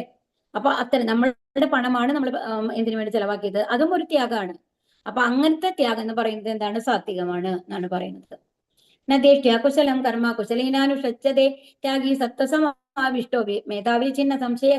സാത്വികനും ബുദ്ധിമാനുമായ ത്യാഗിക്ക് അശുഭകർമ്മങ്ങളോട് വെറുപ്പോ ശുഭകർമ്മങ്ങളിൽ ആസക്തിയോ തോന്നാറില്ല. അദ്ദേഹത്തിന്റെ കർമ്മത്തെക്കുറിച്ചുള്ള സംശയങ്ങളെല്ലാം തീർന്നിരിക്കും. അപ്പൊ ഇനി ഇങ്ങനത്തെ ഒരു ത്യാഗിയാണെങ്കിൽ, സാത്വികനായുള്ള ത്യാഗി എല്ലാം അറിഞ്ഞിട്ടാണ്, ഭഗവാനിൽ നിന്നാണ് നമ്മൾ വന്നിട്ടുള്ളത്, നമ്മൾ ഭഗവാന്റെ സേവകന്മാർ മാത്രമാണ്, തിരിച്ച് നമുക്ക് ഭഗവത്ധാമത്തിലേക്ക് പോകണം എന്നുള്ള അറിവുള്ള ആളാണ് ആര്? സാത്വികനും ബുദ്ധിമാനുമായിട്ട് ത്യാഗി എന്ന് പറയുന്നത്. അപ്പൊ അവർക്ക് വന്നു കഴിഞ്ഞിട്ട് അശുഭകർമ്മങ്ങളോട് വെറുപ്പോ ശുഭകർമ്മങ്ങളിൽ ആസക്തിയോ തോന്നാറില്ല എന്നാണ് പറയുന്നത്. അപ്പൊ നമുക്ക് സിമ്പിൾ ആയിട്ട് മനസ്സിലാക്കാനായിട്ട് എന്താ പറയാ, അശുഭകർമ്മങ്ങളോട് വെറുപ്പ്. അപ്പൊ ഒരാൾ ചെയ്യുന്ന തെറ്റ്, ഒരാൾക്ക് വിവരമില്ല, അയാളൊരു ഇതായിട്ടുള്ള കാര്യങ്ങൾ ചെയ്യണമെന്ന് വെക്കൂ. ഇപ്പൊ എക്സാമ്പിൾ നമ്മൾ പറയാം, എന്താണ്, ഒരാളുടെ ജോലി എന്ന് പറയുന്നത്, നമ്മൾ മാംസം വെട്ടിയിട്ട് നമ്മൾ വിൽക്കുക എന്നുള്ളതുണ്ടല്ലോ, അതാണ് ഒരാളുടെ ജോലി. അയാൾ ജോലിക്കാരനാണ്, അയാൾ ജോലി ചെയ്യുന്നു, ആ ജോലി ചെയ്യുന്നു. അപ്പൊ ഇത് കാണുമ്പോൾ, ഇപ്പൊ ഇങ്ങനത്തെ ഒരു ബുദ്ധിമാനായിട്ടുള്ള ഒരു ത്യാഗി അങ്ങനത്തെ ഒരു കർമ്മം ചെയ്യുന്ന ഒരാളെ കാണുമ്പോൾ അവർക്ക് വെറുപ്പ് തോന്നില്ല. കാരണം അയാൾ അതിനുശേഷം എന്താണ് ചെയ്യുന്നത്? ഇതൊക്കെ കഴിഞ്ഞു കഴിഞ്ഞിട്ട് അയാളുടേതായിട്ടുള്ള ഒരു പേഴ്സണൽ ലൈഫ് ഉണ്ട്, അല്ലെ? ഇത് അയാളുടെ കർമ്മമാണ്, ജോലിയാണ് അയാൾ ചെയ്യുന്നത്, പ്രൊഫഷനാണ്. അത് കഴിഞ്ഞിട്ട് അയാൾ എന്ത് ചെയ്യുന്നു എന്നുള്ളത് നോക്കി കഴിഞ്ഞിട്ടാണ് അയാളെ ജഡ്ജ് ചെയ്യാൻ പാടുള്ളൂ. അപ്പൊ ഒരു സാത്വികനായിട്ടുള്ള ആൾക്ക് ഈ ഒരു പ്രവൃത്തി കണ്ടു കഴിഞ്ഞാൽ വെറുപ്പ് തോന്നില്ല. അതിനോട് വെറുപ്പുണ്ടാവാം, മൃഗങ്ങളെ കൊല്ലുന്നതിനോട് അയാൾ യോജിക്കുന്നുണ്ടായിരിക്കില്ല, പക്ഷെ അയാളോട് വെറുപ്പ് തോന്നില്ല. കാരണം എന്താണെന്നുണ്ടെങ്കിൽ അത് അയാളുടെ ജോലിയാണെന്നുള്ളത് ആക്സെപ്റ്റ് ചെയ്യാനായിട്ട് അയാൾക്ക് സാധിക്കും. ഇനിയിപ്പോ അതല്ല, ശുഭകർമ്മങ്ങളിൽ ആസക്തിയോ, അപ്പൊ ഇനിയിപ്പോ വലിയ വലിയ നമ്മൾ എന്താണ്, ഒരു സത്സംഗത്തിൽ നമ്മൾ പങ്കെടുക്കുന്നു, നമ്മൾ ഭയങ്കര ഹാപ്പി ആയിരിക്കുന്നു, അന്ന് നമ്മൾ ഭയങ്കര സന്തോഷമായിരിക്കും ഭഗവാന്റെ കാര്യങ്ങളെ, അല്ലെ? അതുപോലെ തന്നെ അതേ സമയം നമ്മൾക്ക് ഭൗതിക കാര്യങ്ങളിൽ ഭയങ്കര ഉന്നമനമായിട്ട് ഒരു നല്ല പ്രൊമോഷൻ ലഭിച്ചു, ഒരു വലിയ പോസ്റ്റ് ലഭിച്ചു, ജോയിൻ ചെയ്യാൻ പോകുമ്പോൾ, അപ്പൊ അത്രയും വലിയ കമ്പനിയുടെ, ഗൂഗിൾ മറ്റുള്ള ഏതൊരു കമ്പനിയുടെ ഒരു വലിയ പോസ്റ്റ് നമുക്ക് ജോലി കിട്ടി കഴിഞ്ഞിട്ട് അയാൾ ജോയിൻ ചെയ്യാൻ പോകുമ്പോൾ എല്ലാവരും അപ്രീഷിയേറ്റ് ചെയ്യും, അല്ലെ? അതാണ് എത്രയോ വലിയ ജോലിയാണ് അയാൾക്ക് കിട്ടിയിരിക്കുന്നത്, സാധാരണ ആൾക്കാർക്കൊന്നും കിട്ടാത്തതാണെന്ന് പറഞ്ഞിട്ട്. അയാളൊരു ശുദ്ധ ഭക്തനാണെന്നുണ്ടെങ്കിൽ അതിനോടും ആസക്തി അയാൾക്ക് തോന്നില്ല. കാരണം എന്താണ്? ഇത് ഭഗവാൻ ഇച്ചതാണ്. ഞാൻ ഈ പോസ്റ്റിൽ ആർക്കെങ്കിലും ഭക്തിയുടെ സേവനങ്ങൾ ചെയ്യാനുള്ള ഒരു മാർഗമായിട്ടാണ് അവർ കാണുന്നത്. കുറേയും കൂടി നമ്മൾക്ക് കോൺടാക്ട്സ് കിട്ടും, കുറേയും കൂടി ആൾക്കാരെ പരിചയപ്പെടാൻ സാധിക്കും, അവരെയൊക്കെ ഭക്തി സേവനത്തിൽ കൊണ്ടുവരാൻ സാധിക്കുമോ എന്നുള്ളതായിരിക്കും അയാളുടെ ശ്രമം, അങ്ങനത്തെ ഒരു കാര്യം കിട്ടിക്കഴിഞ്ഞാലും. അപ്പൊ എന്താണ്? കർമ്മങ്ങളോട് വെറുപ്പോ ശുഭകർമ്മങ്ങളിൽ ആസക്തിയോ തോന്നാറില്ല, അയാൾക്ക് നിസ്സംഗതയായിരിക്കും, അദ്ദേഹത്തിന്റെ കർമ്മത്തെക്കുറിച്ചുള്ള സംശയങ്ങളെല്ലാം തീർന്നിരിക്കും എന്നാണ് പറയുന്നത് കേട്ടോ. നഹി ദേഹഭൃതാ ശക്യം തിക്തം കർമാണി ശേഷതഃ യസ്തു കർമ്മഫലത്യാഗി സത്യാഗീത്യപി ദീയതേ. ശരീരസ്ഥനായ ജീവനെ കർമ്മങ്ങളിൽ ശേഷം ത്യജിക്കുക സാധ്യമല്ല, തന്നെ കർമ്മഫലങ്ങളെ ഉപേക്ഷിച്ചവനെ യഥാർത്ഥ ത്യാഗി എന്ന് പറയാം. അതാണ് പറയുന്നത്. നമ്മള് ശരീരം എന്ന് പറയുന്നത്, നമ്മുടെ ജീവൻ എന്ന് പറഞ്ഞാൽ എപ്പോഴും ആക്റ്റീവായിട്ടിരിക്കുന്നതാണ്, ഒരുപാട് ആഗ്രഹങ്ങൾ ഉണ്ടാവും. അപ്പൊ അങ്ങനത്തെ ഒരാൾക്ക് വന്നു കഴിഞ്ഞിട്ട് ഒരിക്കലും നമ്മൾക്ക് കർമ്മം ഉപേക്ഷിക്കാൻ സാധിക്കില്ല. നമ്മളെല്ലാം കർമ്മം ഉപേക്ഷിച്ച് കഴിഞ്ഞിട്ട് നമ്മൾ വെറുതെ ഇരിക്കുകയാണെങ്കിൽ നമ്മുടെ മനസ്സ് പ്രവർത്തിച്ചുകൊണ്ടിരിക്കുന്നുണ്ടാവും. ഒന്ന് ആലോചിച്ച് നോക്കൂ. ഉറങ്ങുമ്പോൾ പോലും നമ്മൾ സ്വപ്നങ്ങൾ കാണുന്നത് അതിൽ ഒരു പ്രവർത്തനമാണ്, എന്തെങ്കിലുമൊക്കെ നമ്മൾ കണ്ടുകൊണ്ടിരിക്കും എന്തെങ്കിലും. അപ്പൊ നമ്മളുടെ ആ ഒരു ആത്മാവ്, എപ്പോഴും ആക്റ്റീവായിട്ടുള്ള ആത്മാവിന് കർമ്മങ്ങളിൽ ശേഷം ത്യജിക്കുക എന്ന് പറയുന്നത് സാധ്യമല്ല. അപ്പൊ എന്താ വേണ്ടത്? കർമ്മങ്ങൾ ത്യജിക്കേണ്ട ആവശ്യമില്ല, എല്ലാ കർമ്മങ്ങളും ചെയ്യുക, പക്ഷെ കർമ്മഫലം, എനിക്ക് അതിന് ഇന്ന റിസൾട്ട് വേണം എന്നുള്ള ആഗ്രഹം മാത്രം ഉപേക്ഷിച്ചാൽ മതി. അങ്ങനത്തെ ആളെ നമുക്ക് ത്യാഗി എന്ന് പറയാം എന്നാണ് പറയുന്നത്. കർമ്മഫലങ്ങളെ ആസ്വദിക്കാതിരിക്കുകയും ഫലങ്ങളെല്ലാം ഭഗവാന് സമർപ്പിക്കുകയും ചെയ്യുന്നവനാണ് യഥാർത്ഥ ത്യാഗി. അന്താരാഷ്ട്ര കൃഷ്ണാവബോധ സമിതിയിലെ പല അംഗങ്ങളും ഓഫീസുകളിലും ഫാക്ടറികളിലും മറ്റും കഠിനമായി പ്രവർത്തിച്ചു വരുന്നുണ്ട്. അങ്ങനെ നേടുന്ന ധനമത്രയും അവർ സംഘടനയ്ക്ക് വേണ്ടി ചെലവഴിക്കുന്നു. അതാണ് ഒരുപാട് വലിയ പോസ്റ്റിലുള്ള ആൾക്കാർ, ഡോക്ടർമാരും അങ്ങനത്തെ ഒരുപാട് പേരുണ്ട് ഈ ഇസ്കോണില്. പക്ഷെ അവരെന്താ ചെയ്യാ, അവർ കിട്ടുന്നതിന്റെ ഒരു അധിക പങ്കും എന്തിനു വേണ്ടിയിട്ട്, ഈ സംഘടനയുടെ പ്രവർത്തനങ്ങൾക്ക് വേണ്ടിയിട്ട്, അവിടുത്തെ ആൾക്കാർക്ക് അന്നദാനമായിട്ട്, അതുപോലെ ആ ടെമ്പിൾ ഡെവലപ്മെന്റിന് വേണ്ടിയിട്ട്, പുസ്തക പ്രചാരണത്തിന് വേണ്ടിയിട്ട് അവർ ഡൊണേറ്റ് ചെയ്യാണ് ചെയ്യുന്നത് എന്നാണ് പറയുന്നത്. അപ്പൊ ഇങ്ങനെയാണ് കർമ്മഫലങ്ങളെ ത്യജിക്കേണ്ടത് എന്നുള്ളതാണ്. അതാണ് യഥാർത്ഥ ത്യാഗി എന്ന് പറയുന്നത്. അപ്പൊ നമ്മുടെ കർമ്മങ്ങളെ ഉപേക്ഷിക്കാണ്ട് നമ്മുടെ കർമ്മഫലങ്ങളിൽ നിന്ന്, കർമ്മം ചെയ്യുമ്പോൾ നമ്മൾക്ക് കിട്ടുന്ന പ്രതിഫലങ്ങൾ ഉണ്ടല്ലോ, അതിന്റെ ഒരു വലിയ പങ്ക് എന്തിനു വേണ്ടി ഉപയോഗിക്കുക, കൃഷ്ണാവബോധ പ്രവർത്തനങ്ങൾക്കായിട്ട്, അങ്ങനത്തെ അമ്പലങ്ങൾക്കായിട്ട്, അതിന് ആവശ്യമുള്ള വൈഷ്ണവർക്കായിട്ട് നമ്മൾ ചെലവഴിച്ചു കഴിഞ്ഞാൽ അത് യഥാർത്ഥ ത്യാഗം ആണ് എന്ന് പറയാം ആണ് ഇവിടെ പറയുന്നത്. അനിഷ്ടം ഇഷ്ടം മിശ്രം ച ത്രിവിധം കർമ്മണം ഫലം ഭവത്യത്യാഗിനാം പ്രേത്യാന തൂ സന്യാസി നാം ക്വചിത്. അനിഷ്ടം ഇഷ്ടം മിശ്രം എന്നിങ്ങനെ 3 വിധത്തിലുള്ള കർമ്മഫലങ്ങളെയും ത്യാഗികളല്ലാത്തവർക്ക് മരണാനന്തരം അനുഭവിക്കേണ്ടി വരും. സന്യാസികൾക്ക് അത്തരം അനുഭവങ്ങൾ ഉണ്ടാവില്ല. അപ്പൊ എന്താണ് ത്യാഗികളല്ലാത്ത ആൾക്കാർ? നമ്മളുടെ കാര്യങ്ങൾ നോക്കി നമ്മൾ എന്തിനാണ് നമ്മൾ എല്ലാവരും, ഭഗവാനല്ലേ എല്ലാവരും സൃഷ്ടിച്ചിട്ടുള്ളത്, ഭഗവാൻ അറിയാം എല്ലാവരെയും ഓരോരുത്തരെയും എങ്ങനെയാണ് സംരക്ഷിക്കേണ്ടത്. നമ്മളൊന്നും ചെയ്യേണ്ട ആവശ്യമില്ല. നമ്മൾ നമ്മുടെ കാര്യം നോക്കി ജീവിക്കുക. നമ്മളൊരുമാതിരി വെൽ സെറ്റിൽഡ് ആയിരിക്കും, അങ്ങനത്തെ ആൾക്കാർക്കാണ് ഇങ്ങനത്തെ ആറ്റിറ്റ്യൂഡ് അധികം വരിക. അപ്പൊ അങ്ങനെ ജീവിക്കുന്ന ആൾക്കാർ, ത്യാഗികളല്ലാത്തവർക്ക് മരണാനന്തരം എന്തൊക്കെ അനുഭവിക്കേണ്ടി വരും?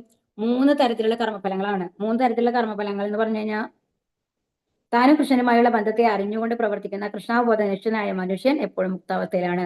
തന്മൂലം അയാൾക്ക് മരണശേഷം സ്വകർമ്മങ്ങളായ സുഖദുഃഖ അനുഭവങ്ങൾ ഉണ്ടാകുന്നില്ല. അപ്പൊ എന്താണ് അനിഷ്ടം ഇഷ്ടം മിശ്രം? അനിഷ്ടം എന്ന് പറയുന്നത് എന്താണ്? ഇഷ്ടപ്പെടാത്ത കാര്യങ്ങൾ നമ്മൾ ചെയ്യേണ്ടി വരുന്നത്. അത് ഇഷ്ടപ്പെടുന്ന കാര്യങ്ങൾ ഇനി മിശ്രം, രണ്ടും കൂടി ചേർന്നത്. ഇങ്ങനത്തെ എല്ലാത്തിന്റെയും കർമ്മഫലങ്ങൾ നമ്മൾ അനുഭവിക്കേണ്ടി വരും എന്നുള്ളതാണ് ഇവിടെ പറയുന്നത്. അപ്പൊ 3 തരത്തിലുള്ള ഇത് പറഞ്ഞു അല്ലെ നമ്മൾ. ഏതൊക്കെയാണ്? ആധ്യാത്മിക ക്ലേശം, അതി ഭൗതിക ക്ലേശം, അതി ദൈവിക ക്ലേശം. അപ്പൊ ഈ 3 തരത്തിലുള്ള ഇത് നമ്മൾ അനുഭവിക്കാണ്ട് പറ്റില്ല ഈ ലോകത്ത്. ആധ്യാത്മികം എന്ന് പറഞ്ഞാൽ നമ്മളുടെ പ്രവൃത്തികൾ കൊണ്ട് നമുക്ക് ദുഃഖങ്ങൾ ഉണ്ടാവാറുണ്ട് അല്ലെ, അതാണ് ആധ്യാത്മിക ക്ലേശം എന്ന് പറയുന്നത്. ഇനി അതിഭൗതികം എന്ന് പറഞ്ഞാൽ മറ്റുള്ള പ്രാണികളിൽ നിന്ന് നമ്മൾക്ക് വരുന്നത്. ആധ്യാത്മികം എന്ന് അതിദൈവികം എന്ന് പറഞ്ഞാൽ ദേവതകൾ മൂലം നമ്മൾ യജ്ഞങ്ങൾ ചെയ്യാതിരിക്കുന്നത് കൊണ്ട്, ദേവതകളെ പ്രീതിപ്പെടുത്താത്തത് കൊണ്ടാണ് ഈ ഇതൊക്കെ വരുന്നത്, പ്രളയം വരുന്നത്, അല്ലെങ്കിൽ വരൾച്ച വരുന്നത്, ഇങ്ങനത്തെ കാര്യങ്ങളൊക്കെ വരുന്നത് എന്നാണ് പറയുന്നത്. അതാണ് ദൈവിക ക്ലേശം എന്ന് പറയുന്നത്. അപ്പൊ ഈ 3 തരത്തിലുള്ള ക്ലേശങ്ങൾ നമ്മൾ എന്തായാലും അനുഭവിക്കണം. അപ്പോ ത്യാഗികളല്ലാത്തവർക്ക് എസ്പെഷ്യലി മരണാനന്തരം അനുഭവിക്കേണ്ടി വരുന്നതാണ് അനിഷ്ടം. കാരണം എന്താണ്? അവർ വീണ്ടും വീണ്ടും ഈ സൈക്കിളിലേക്ക് തന്നെ വന്നുകൊണ്ടിരിക്കും, വീണ്ടും ജനിക്കും, വീണ്ടും മരിക്കും, അങ്ങനത്തെ. അപ്പൊ സന്യാസികൾക്ക് പക്ഷെ ഇങ്ങനത്തെ അനുഭവങ്ങൾ ഉണ്ടാവില്ല. എന്താ കാരണം? അവരെല്ലാം ഉപേക്ഷിച്ച ആൾക്കാരാണ് അല്ലെ. പഞ്ചൈതാനി മഹാബാഹോ കാരണാനി നിബോധമേ സാംഖ്യേ കൃതാന്തേ പ്രോക്താനി സിദ്ധയേ സർവകർമ്മണ. മഹാബാഹുവായ അർജുന, വേദാന്ത പ്രമാണം അനുസരിച്ച് സർവകർമ്മങ്ങളുടെയും നിർവഹണത്തിന് 5 കാരണങ്ങളുണ്ട്. അവയെ പറ്റി ഇനി പറയാം, എന്നിൽ നിന്ന് പഠിക്കൂ. ഇനി വരുന്നത് അടുത്ത ഇമ്പോർട്ടന്റ് ആയിട്ടുള്ള ശ്ലോകമാണ് കേട്ടോ. ഓരോ കാര്യങ്ങളും, ഓരോ കർമ്മങ്ങളും നമ്മൾ ചെയ്യുന്നതിന് 5 കാരണങ്ങളുണ്ട് എന്നാണ് പറയുന്നത്. അധിഷ്ഠാനം തഥാ കർത്ത കാരണം ച പൃഥഗ്വിധം വിവിധ ച പൃഥക് ചേഷ്ട ദൈവം ചൈവാത്ര പഞ്ചമം. അധിഷ്ഠാനം ശരീരം. അപ്പോ ഒരു കർമ്മത്തിന്റെ 5 അടിസ്ഥാന ഘടകങ്ങളാണ് ഇപ്പൊ നമ്മൾ പറയുന്നത്. ഇത് ഇമ്പോർട്ടന്റ് ആണ്, നന്നായി നോട്ട് ചെയ്യുക. എന്തൊക്കെയാണ്? നമ്മുടെ ശരീരം. ആദ്യം തന്നെ ശരീരം വേണം. ശരീരം വെച്ചിട്ടാണല്ലോ നമ്മൾ എല്ലാ കർമ്മങ്ങളും ചെയ്യുന്നത്. ശരീരം. ഇനി കർമ്മം ചെയ്യുന്ന ആൾ. ഇവിടെ കർമ്മം ചെയ്യുന്ന ആൾ ആരാണ്? ആരാണ് കർമ്മം ചെയ്യുന്നത്? ഹരേ കൃഷ്ണ. ആരാ കർമ്മം ചെയ്യുന്നത്? നമ്മള് ജീവാത്മാവ്. ശരീരമാണ്. ഇപ്പൊ ആദ്യം ശരീരം പറഞ്ഞു. ഇനി കർമ്മം ചെയ്യുന്ന ആളാരാണ്? ജീവാത്മാവാണ് അല്ലെ. ഇനി കരണങ്ങൾ. കരണങ്ങൾ എന്ന് പറഞ്ഞാൽ നമ്മുടെ ഇന്ദ്രിയങ്ങൾ. നമ്മൾ ഇന്ദ്രിയങ്ങൾ ഉപയോഗിച്ചിട്ടാണ് നമ്മൾക്ക് എന്താഗ്രഹവും എങ്ങനെയാ വരിക? നമ്മുടെ കണ്ണുകൾ കൊണ്ട്, ചെവി കൊണ്ട്, മൂക്കുകൊണ്ട്, അങ്ങനെയാണ് വരിക അല്ലെ. അപ്പൊ അതുകൊണ്ട് ഇന്ദ്രിയങ്ങളാണ് അടുത്തത്, കരണങ്ങൾ എന്ന് പറയുന്നത്. ഇനി നാനാ വിധത്തിലുള്ള ഉദ്യമങ്ങൾ, അതിനനുസരിച്ച് നമ്മൾ പ്രവൃത്തികൾ ചെയ്യുന്നുണ്ട് അല്ലെ, ഒരു കാര്യം സാധിക്കാൻ വേണ്ടിയിട്ട്. അതാണ് നാനാവിധത്തിലുള്ള ഉദ്യമങ്ങൾ. ഇനി പരമാത്മാവ്. ഇനി ഏറ്റവും അവസാനമുള്ളതാണ് പരമാത്മാവ്. ഇതിനൊക്കെ സാങ്ഷൻ ചെയ്യേണ്ടത് ആരാണ്? പരമാത്മാവ്. അപ്പൊ നമ്മൾ പറഞ്ഞു, പരമാത്മാവിന്റെ ആ സാങ്ഷൻ ഇല്ലാണ്ട് ഒരു പുൽക്കൊടി പോലും അനങ്ങാനായിട്ട് സാധിക്കില്ല എന്ന് പറഞ്ഞു അല്ലെ. അപ്പോ ആ പരമാത്മാവാണ് എല്ലാത്തിനും സാങ്ഷൻ ചെയ്യുന്നത്. അപ്പൊ ആദ്യം എന്താണ്? നമ്മളുടെ ജീവാത്മാവ് എന്തിനെങ്കിലും ഒരു കാര്യം വേണം നമ്മൾ ആഗ്രഹിക്കുന്നു. അത് ഏതിൽ കൂടി? ഇന്ദ്രിയങ്ങളിൽ കൂടി. എന്നിട്ട് അപ്പൊ എന്ത് ചെയ്യുന്നു? അപ്പോൾ അതിനെ സാങ്ഷൻ ചെയ്യുന്നത് ആരാണ്? പരമാത്മാവ്. പരമാത്മാവ് സാങ്ഷൻ ചെയ്ത് കഴിഞ്ഞാൽ ആ പ്രവൃത്തികൾ നമ്മുടെ ഇന്ദ്രിയങ്ങളിൽ കൂടി ചെയ്യുന്നു. അങ്ങനെയല്ലേ നമ്മൾ ചെയ്യുന്നത്? ഇന്ദ്രിയങ്ങളിൽ കൂടിയല്ലേ നമ്മൾ പ്രവൃത്തി ചെയ്യുന്നത്. കൈകൾ കൊണ്ട് ചെയ്യുന്ന പ്രവൃത്തികളായിരിക്കാം, കണ്ണുകൾ കൊണ്ട് ചെയ്യുന്ന പ്രവൃത്തികളായിരിക്കാം, അല്ലേ? അപ്പൊ ഇതാണ് പറയുന്നത്. അപ്പൊ അതാണ് അതിന് പലതരത്തിലുള്ള ഉദ്യമങ്ങൾ നമ്മൾ ചെയ്യണ്ടാവും. ഇന്ദ്രിയങ്ങൾ വെച്ച് നമ്മൾ പലതരത്തിലുള്ള ഉദ്യമങ്ങൾ ചെയ്യുന്നുണ്ടാവും. അതാണ് പറയുന്നത്. അപ്പോൾ ഏതൊരു പ്രവൃത്തിയും അപ്പൊ നമ്മൾ പറയുന്നു നമ്മളാണ് ഒരു കാര്യം ചെയ്തത് എന്ന് പറയുന്നു. പക്ഷെ നമ്മളല്ല എന്നുള്ളതാണ് ഇവിടെ പറയുന്നത്. ഏത് കാര്യത്തിനും ഈ 5 ഘടകങ്ങളുണ്ട്. ഏതൊക്കെയാണ്? ശരീരം, കർമ്മം ചെയ്യുന്ന ആൾ, ഇന്ദ്രിയങ്ങൾ, നാനാവിധത്തിലുള്ള ഉദ്യമങ്ങൾ, പരമാത്മാവ്.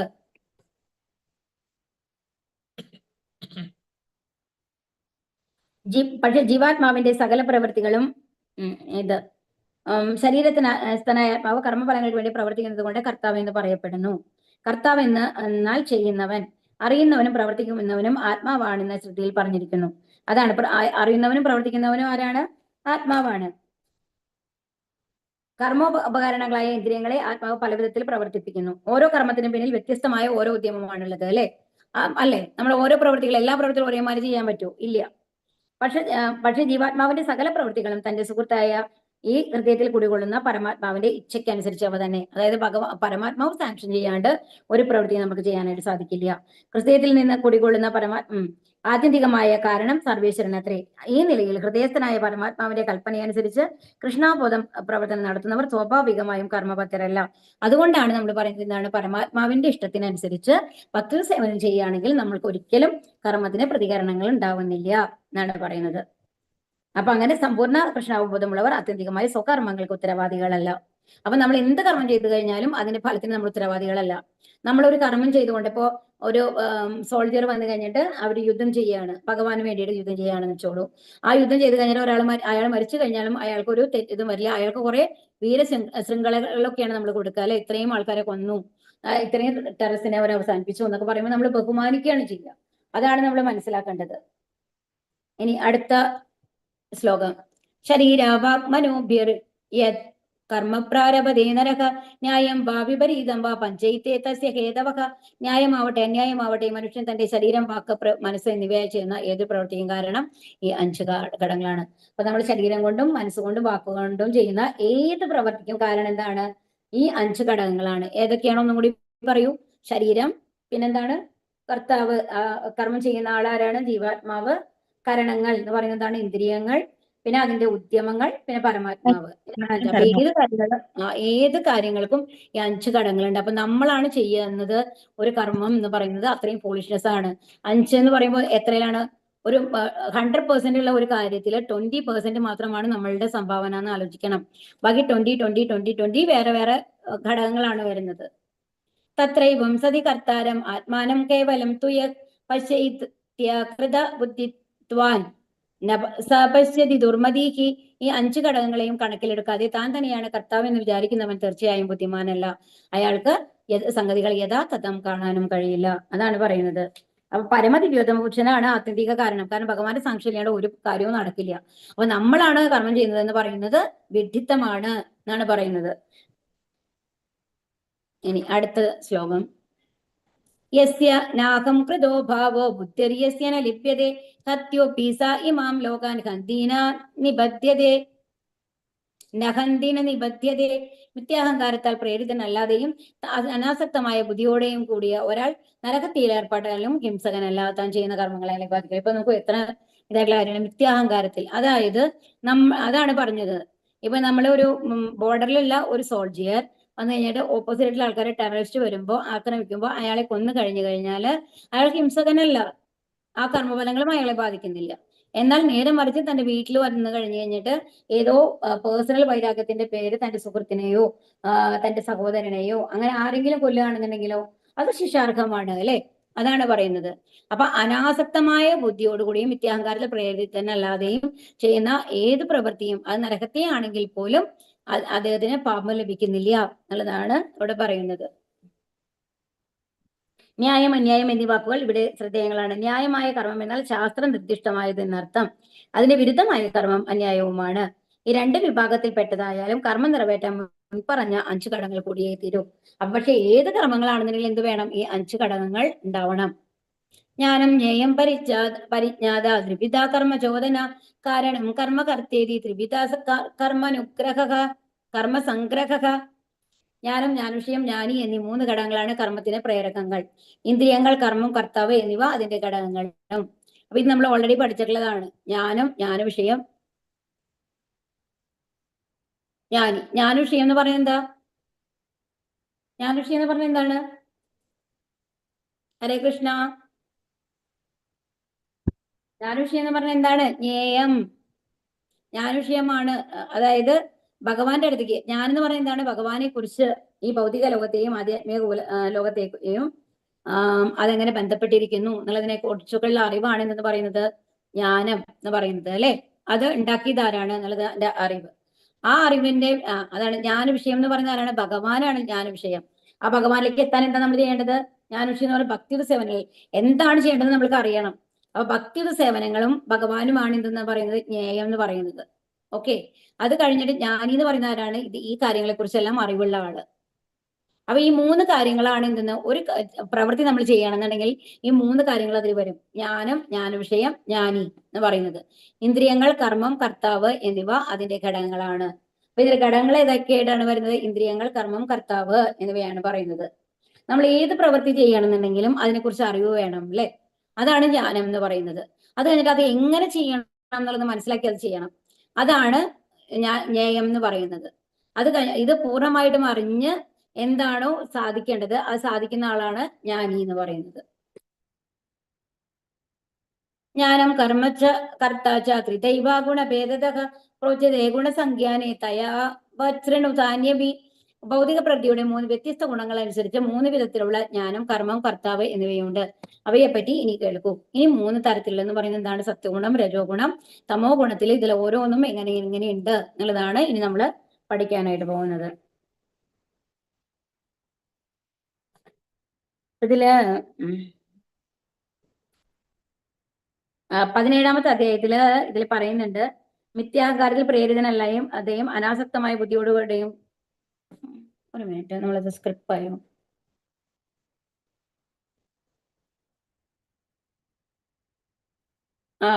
ഇത് നമ്മൾ പറഞ്ഞു അല്ലെ, അനാസക്തമായ ബുദ്ധിയോടെയും കൂടിയിട്ട്. അപ്പൊ അതിലെന്താ പറയുന്നുണ്ടെങ്കിൽ, പൊരുതാതെ കഴിക്കണമെന്ന ആഗ്രഹം മിഥ്യാഹങ്കാരം പ്രേരിതമാണെന്ന് ഭഗവാൻ അർജുനനെ ഈ ശ്ലോകത്തിലൂടെ ഗ്രഹിപ്പിക്കുന്നു. താനാണ് കർത്താവെന്ന് അർജുനന് വിചാരമുണ്ട്. ഉള്ളിലും പുറത്തും കർമ്മത്തിന്റെ പ്രേരണ നൽകുന്നത് പരമാനുമതിയാണെന്ന് അദ്ദേഹം മനസ്സിലാക്കിയില്ല. അപ്പൊ അർജുനൻ എന്തുകൊണ്ടാണ് ഞാൻ യുദ്ധം ചെയ്യില്ല എന്ന് പറഞ്ഞത്? എനിക്ക് പാപം വരും. എന്താ കാരണം? അർജുനൻ എന്താണ് വിചാരിക്കുന്നത്? അർജുനനാണ് യുദ്ധം ചെയ്യുന്നത് എന്ന് വിചാരിക്കുന്നു, അല്ലെ? പക്ഷെ അർജുനനല്ല യുദ്ധം ചെയ്യുന്നത്, ഈ 5 ഘടകങ്ങളാണ് എന്ന് പറഞ്ഞു മനസ്സിലാക്കി കൊടുക്കുകയാണ് ഭഗവാൻ. അപ്പൊ ഉള്ളിലും പുറത്തും കർമ്മത്തിന് പ്രേരണ നൽകുന്നത് ഭഗവാൻ അനുമതിയില്ലാണ്ട് ഏതും ചെയ്യാൻ പറ്റില്ല എന്നുള്ളത് അർജുനൻ മനസ്സിലാക്കിയില്ല. അങ്ങനെ പരമമായ ഒരു നിർദ്ദേശമുണ്ടെന്ന് അറിയാത്ത നിലയിൽ എന്തിനു വേണ്ടി കർമ്മം ചെയ്യണം? അപ്പൊ കർമ്മോപകരണങ്ങൾ ഏതെല്ലാമെന്നും കർത്താവ് താൻ തന്നെയെന്നും പരമാനുമതി നൽകുന്നത് സർവേശ്വരനാണെന്നും അറിവുള്ളവൻ ഏത് പ്രവൃത്തിയിലും മികച്ച നിലവിൽ നിർവഹിക്കും. അപ്പൊ ഒരു കർമ്മം നമ്മൾ എപ്പോഴും പൂർണ്ണമായിട്ട് നന്നായിട്ട് ചെയ്യാൻ എപ്പോഴാണ് നമുക്ക് കഴിയുക? ഏതൊക്കെയാണ് കർമ്മ ഉപകരണങ്ങൾ നമ്മൾക്ക് അറിയണം. എന്തൊക്കെയാണ്? നമ്മളിപ്പോ ഈ 5 വിഷയങ്ങൾ പറഞ്ഞു, അല്ലെ? പറഞ്ഞു. ഇനി എല്ലാം കർത്താവ് എന്ന് പറയുന്നത് ജീവാത്മാവാണ്. അതിന് സാങ്ഷൻ ചെയ്യുന്നത് ആരാണ്? അനുമതി കൊടുക്കുന്നത് ആരാണ്? ഭഗവാനാണ്. അപ്പൊ ഈ അറിവ് വന്നു കഴിഞ്ഞു കഴിഞ്ഞാൽ അങ്ങനെ ചെയ്യുന്ന പ്രവൃത്തിക്ക് നമ്മൾക്ക് ആഗ്രഹങ്ങൾ ഉണ്ടാവില്ല, നമ്മൾക്ക് അതിന്റെ റിസൾട്ട് വേണം എന്നുള്ളത്. നമ്മൾ 100% ആത്മാർത്ഥമായിട്ട് ഭഗവാന് വേണ്ടി നിർവഹിക്കണം എന്നുള്ള ഒരു ആഗ്രഹം മാത്രമാണ് നമ്മുടെ ഉള്ളിൽ ഉണ്ടാവുക. അപ്പൊ അങ്ങനെ ചെയ്യുന്ന പ്രവൃത്തികൾ തീർച്ചയായിട്ടും മികച്ച രീതിയിൽ തന്നെ നടത്താനായിട്ട് സാധിക്കും എന്നുള്ളതാണ് ഈ ഇതിൽ പറഞ്ഞത് കേട്ടോ. ഇനി ജ്ഞാനം, ജ്ഞാനവിഷയം, ജ്ഞാനി എന്നിവ കർമ്മോപകരണങ്ങൾ, കർമ്മം, കർത്താവ് എന്നിവ കർമ്മഘടകങ്ങൾ എന്ന് പറയുന്നു. മനുഷ്യന്റെ ഏതൊരു പ്രവൃത്തിക്കും ഈ മൂലഘടകങ്ങൾ ഉണ്ടായിരിക്കും. പ്രവൃത്തിക്ക് മുമ്പായി ഒരു പ്രേരണയുണ്ട്. ഇതിനെ പ്രചോദനം എന്ന് പറയുന്നു. പ്രവൃത്തി ആരംഭിക്കുന്നതിന് മുമ്പ് തയ്യാറാക്കപ്പെടുന്ന പരിപാടി യഥാർത്ഥ കർമ്മത്തിന്റെ സൂക്ഷ്മരൂപം അത്രേ. ആദ്യം നമുക്കൊരു ആഗ്രഹം വരും, അല്ലെ, ഇന്നത് ചെയ്യണം എന്നുള്ളത്. അതാണ് പ്രേരണ എന്ന് പറയുന്നത്. അതിനെയാണ് പ്രചോദനം എന്ന് പറയുന്നത്. ഇനി എന്ത് ചെയ്യും? നമ്മൾ ആ ജോലി ചെയ്യുന്നതിന് മുമ്പ് എന്തുണ്ടാവും? നമ്മൾ എങ്ങനെയൊക്കെ ചെയ്യാം എന്നുള്ളത് നമ്മളൊരു കണക്കിൽ കൊണ്ടുവരും, അല്ലെ? അതാണ് യഥാർത്ഥ കർമ്മത്തിന്റെ സൂക്ഷ്മരൂപം. അതിൽ നിന്ന് കർമ്മം രൂപങ്ങൾ. എന്നിട്ടാണ് നമ്മൾ ആ കർമ്മം ചെയ്യുന്ന പ്രവൃത്തി ചെയ്യുന്നത്. ആദ്യമായി വിചാരം, വികാരം, ഇച്ഛ എന്നീ മാനസിക പ്രക്രിയകളിലൂടെ കടന്നു പോരണം ഏത് കർമ്മത്തിനും. ഇതാണ് പ്രചോദനം. പ്രചോദനം എന്ന് പറഞ്ഞാൽ എന്താണ്? നമ്മളൊരു കാര്യം ചെയ്യാൻ തുടങ്ങുകയാണെങ്കിൽ അത് എന്തിനു ചെയ്യണം, എന്തുകൊണ്ടാണ് ഞാനത് ആഗ്രഹിക്കുന്നത് എന്നുള്ളതൊക്കെ പറയും. അത് എങ്ങനെയാണ് നമ്മൾ നടപ്പിലാക്കേണ്ടത്, ഇത് മുഴുവൻ നമ്മളൊരു പ്ലാൻ ഇടും, അല്ലെ? അതാണ് വിചാരം, വികാരം, ഇച്ഛ. അപ്പം ഈ 3 മാനസിക പ്രക്രിയകളിലൂടെ കടന്നു പോകുന്നതിനെയാണ് എന്ത് പറയുന്നത്? പ്രചോദനം എന്ന് പറയുന്നത്. ഇനി ധർമ്മശാസ്ത്രത്തിൽ നിന്നായാലും ആധ്യാത്മിക ഗുരുവിൽ നിന്നായാലും അവയ്ക്ക് വ്യത്യാസമില്ല. കർത്താവും പ്രചോദനവും ഉള്ളപ്പോൾ സർവേന്ദ്രിയ കേന്ദ്രമായ മനസ്സുൾപ്പെടെയുള്ള ഇന്ദ്രിയങ്ങളുടെ സഹായത്തോടെ യഥാർത്ഥ കർമ്മം രൂപം കൊള്ളുന്നു. അതിനുശേഷം നമ്മൾ പ്ലാൻ ചെയ്യും അല്ലെ, മനസ്സിൽ ഇങ്ങനെയൊക്കെയാണ് ചെയ്യേണ്ടത് എന്നുള്ളത്. ഒരു ക്രിയയുടെ എല്ലാ ഘടകങ്ങളുടെയും ആകെ തുകയാണ് കർമ്മസംഗ്രഹം. അപ്പൊ ഈ 5 ഘടകങ്ങളും ചേർന്ന് നമ്മൾ ചെയ്യുന്ന ഒരു കർമ്മത്തിനാണ് എന്ന് പറയുന്നത് കർമ്മ സംഗ്രഹം എന്ന് പറയുന്നത്. ഇനി ഭൗതിക പ്രകൃതിയുടെ ഗുണങ്ങളുടെ 3 വിഭാഗങ്ങളിൽ പറ്റിയിട്ട് 14ാമത്തെ അധ്യായത്തിൽ പറഞ്ഞിട്ടുണ്ട്.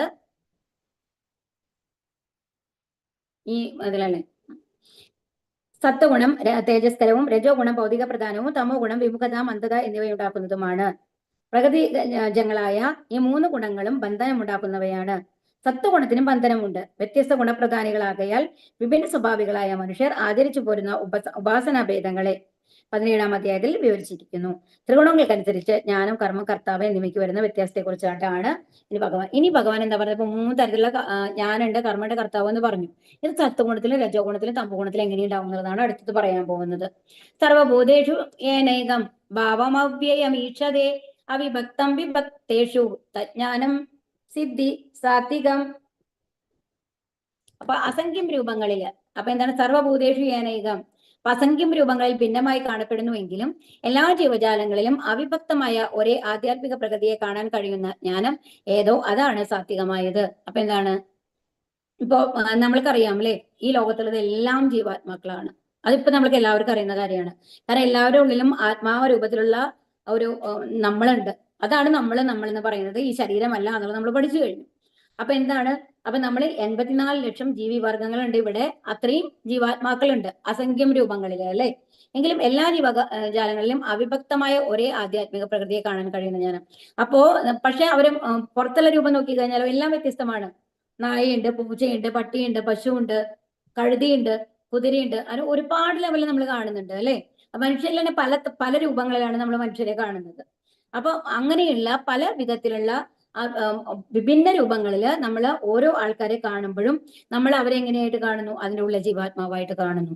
കാരണം എല്ലാവരിലുള്ള ജീവാത്മാവ് കോമണാണ്, ഭഗവാന്റെ ശാശ്വതാംശമാണ്. അവിടെ കർമ്മഫലങ്ങളൊന്നും ഇല്ലല്ലോ.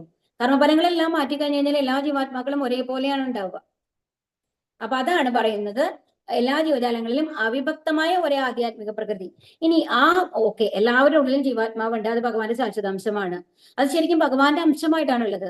അപ്പൊ അത് വ്യത്യസ്തരാണെന്ന് നമുക്ക് പറയാൻ പറ്റില്ല എന്നാണ് ഞാൻ പറയുന്നത്. എല്ലാവരും ഒരേപോലെ കാണാനായിട്ട് സാധിക്കണം എന്നുള്ളതാണ്. അത് അങ്ങനെ എല്ലാവരും ഒരേപോലെ കാണാൻ സാധിക്കുന്ന ആ ജ്ഞാനത്തിനാണ് എന്ന് പറയുന്നത് സാത്വികമായത് എന്ന് പറയുന്നത്. ഇനി പൃഥക്ത്വേനാതു യജ്ഞാനം നാനാഭാവാൻ പൃഥഗ്ഗിതാൻ വേത്തി സർവേഷു ഭൂതേഷു തജ്ഞാനം വിത്തി രാജസം. ഓരോ ശരീരത്തിലും വെവ്വേറെ തരത്തിലുള്ള ഓരോ ജീവാത്മാവ് കുടികൊള്ളുന്നു എന്ന് തോന്നിക്കുന്ന ജ്ഞാനം രാജസമാണ് എന്ന് നീ മനസ്സിലാക്കണം. പക്ഷെ നമ്മളെങ്ങനെയാ കാണുന്നത്? നമ്മൾ ഓരോ ജീവികളെ കാണുമ്പോൾ എന്താണ് നമ്മൾ ഇത് പറയും, ഇത് അനിത മാതാജിയാണ്, ഇത് മിനി മാതാജിയാണ്. നമ്മളിങ്ങനെ ഓരോ പേരിലാണെങ്കിൽ ഇത് ഷംന മാതാജി ആണെങ്കിൽ പല പേരുകളിലാണ് നമ്മൾ കാണുന്നത്. ഇത് ഇന്ദുമുഖി മാതാജി ആണെങ്കിൽ പല പേരുകളുണ്ടാവും അല്ലെ. ഓരോരുത്തരും നമ്മൾ ആ പേരുകളിലാണ് നമ്മൾ കണ്ടത്. അപ്പൊ അതായത് ആ ശരീരത്തിനെ വെച്ചിട്ടാണ് നമ്മൾ ഐഡന്റിഫൈ ചെയ്യുന്നത്. അങ്ങനെ ഓരോരുത്തരും വെവ്വേറെ. അതിന്റെ നമ്മുടെ വീട്ടിൽ വളർത്തുന്ന നായ എന്ന് കഴിഞ്ഞാൽ ഇത് നമ്മുടെ നായയാണ്, ഇത് പൂച്ചയാണ്. ഓരോരുത്തരും വ്യത്യസ്തമായിട്ടാണ് നമ്മൾ കാണുന്നത് അല്ലെ. ട്രീറ്റ് ചെയ്യുന്നതും അതുപോലെ തന്നെയാണ്. അപ്പൊ ആ ലെവലിനനുസരിച്ച് നമ്മൾ അവരുടെ ട്രീറ്റ്മെന്റ് നമ്മളിൽ മാറും. അപ്പൊ ഇങ്ങനത്തെ ഞാൻ എന്ന് പറയുന്നതാണ് രാജസം എന്ന് പറയുന്നത്. ഭൗതിക ശരീരമാണ് ജീവാത്മാവെന്നും ദേഹനാശത്തോടെ അവയുടെ ബോധം നഷ്ടമാകുന്നു എന്നുമുള്ള അറിവ് രജോഗുണത്തിലുള്ളതാണ്. അപ്പൊ നമ്മൾ വിചാരിക്കുന്നതാണ് ഈ ശരീരമാണ് നമ്മളെന്ന് വിചാരിക്കുകയാണ്. ഈ ജ്ഞാനത്തിന്റെ വെളിച്ചത്തിൽ അവബോധ വികാസത്തിന്റെ വൈവിധ്യം അനുസരിച്ചാണ് ശരീരങ്ങൾക്ക് വ്യത്യാസം ഉണ്ടാകുന്നത്. അല്ലെങ്കിൽ അവബോധത്തെ ആവിഷ്കരിക്കുന്ന ഒരാത്മാവില്ലതാനും. അപ്പൊ അവിടെ ആത്മാവിന്റെ ഒരു കൺസെപ്റ്റേ വരുന്നില്ല അല്ലെ. അതനുസരിച്ച് ശരീരത്തിനപ്പുറം ആത്മാവ് ഒന്നില്ല. ശരീരം തന്നെ ആത്മാവ് എന്നെല്ലാം അറിവുണ്ടല്ലോ. ഈ അറിവിനെയാണ് എന്തെന്ന് പറയുന്നത്? രാജസം എന്ന് പറയുന്നത്. ക്ഷണികമായ ഒരു അജ്ഞാനത്തിന്റെ പ്രത്യക്ഷീഭാവമാണ് ശരീരം. അതിനപ്പുറം ജീവാത്മാവോ പരമാത്മാവോ ഇല്ല. രജോ ഗുണത്തിൽ നിന്ന് ഉദിക്കുന്ന സിദ്ധാന്തങ്ങളാണ് ഇതെല്ലാം രജോ ഗുണത്തിലാണ് ഉള്ളത്. യത്തു കൃഷ്ണാവതേ കസ്മിൻ കാര്യസക്താമഹൈതുകം അത്തത്വാർത്ഥവതൽപം ച തത്താമസമുദാഹൃതം. കാരണം കൂടാതെയും സത്യജ്ഞാനം കൂടാതെയും എല്ലാം അത് തന്നെയാണെന്ന് കരുതി നിസ്സാര കാര്യത്തിൽ അതീവ താല്പര്യം കൊള്ളുന്നതുമായ അറിവ് തമോ ഗുണാത്മകമാണ്. അപ്പൊ സത്വഗുണം കഴിഞ്ഞു, രജോ ഗുണം കഴിഞ്ഞു. തമോ ഗുണത്തിൽ എന്താ പറയുന്നത്? കാരണം കൂടാതെ സത്യജ്ഞാനം നേടാതെ, അതായത് എല്ലാം എന്താണ് യഥാർത്ഥ ജ്ഞാനം ഇല്ല എന്നുള്ളതാണ് ഇവിടെ. ഒരു സാധാരണക്കാരന്റെ ജ്ഞാനം എല്ലായ്പ്പോഴും തമോ ഗുണത്തിലാണ്. കാരണം ബദ്ധമായ ജീവിതത്തിൽ എല്ലാവരും തമോ ഗുണത്തിലാണ് ജനിക്കുന്നത്.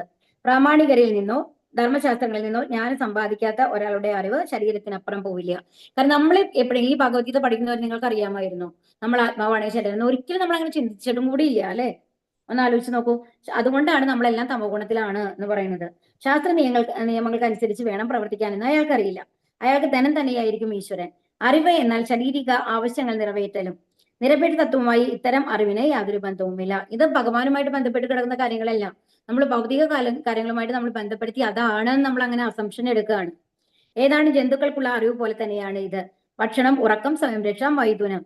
അതായത് എല്ലാ മൃഗങ്ങൾക്കും എന്താണ് ആവശ്യമുള്ളത്? ഭക്ഷണം വേണം, ഉറക്കം വേണം, സ്വയംരക്ഷ വേണം, പിന്നെ മൈഥുനം വേണം അല്ലെ? എൻജോയ്മെന്റ് ഉണ്ട്. ഇതിനെയാണ് തമോ ഗുണജന്യമായ ജ്ഞാനം എന്ന് പറയുന്നത്. ദേഹാതീതനായ ജീവാത്മാവിനെ കുറിച്ചുള്ള ജ്ഞാനം സാത്വികവും, ഭൗതിക യുക്തിയിൽ നിന്നും ഊഹാപോഹങ്ങളിൽ നിന്നും ജനിക്കുന്ന സിദ്ധാന്തങ്ങൾ രാജസവും, ശരീരത്തിന്റെ സംപ്രീതിക്കും സുരക്ഷിതത്വത്തിനും ഉതകുന്ന ജ്ഞാനം താമസവും എന്ന് ചുരുക്കം. അപ്പൊ മനസ്സിലായോ എന്താണ് നമ്മുടെ ജീവാത്മാവിനെ കുറിച്ച്? നമ്മൾ ഈ ശരീരമല്ല ആത്മാവാണ്, നമ്മൾ ഭഗവാന്റെ സേവകരാണ് എന്ന് മനസ്സിലാക്കിക്കൊണ്ടുള്ള ആ ഒരു അറിവുണ്ടല്ലോ, അതാണ് സാത്വികം എന്ന് പറയുന്നത്. ഇനി മറ്റേതെന്താ പറയുന്നത്?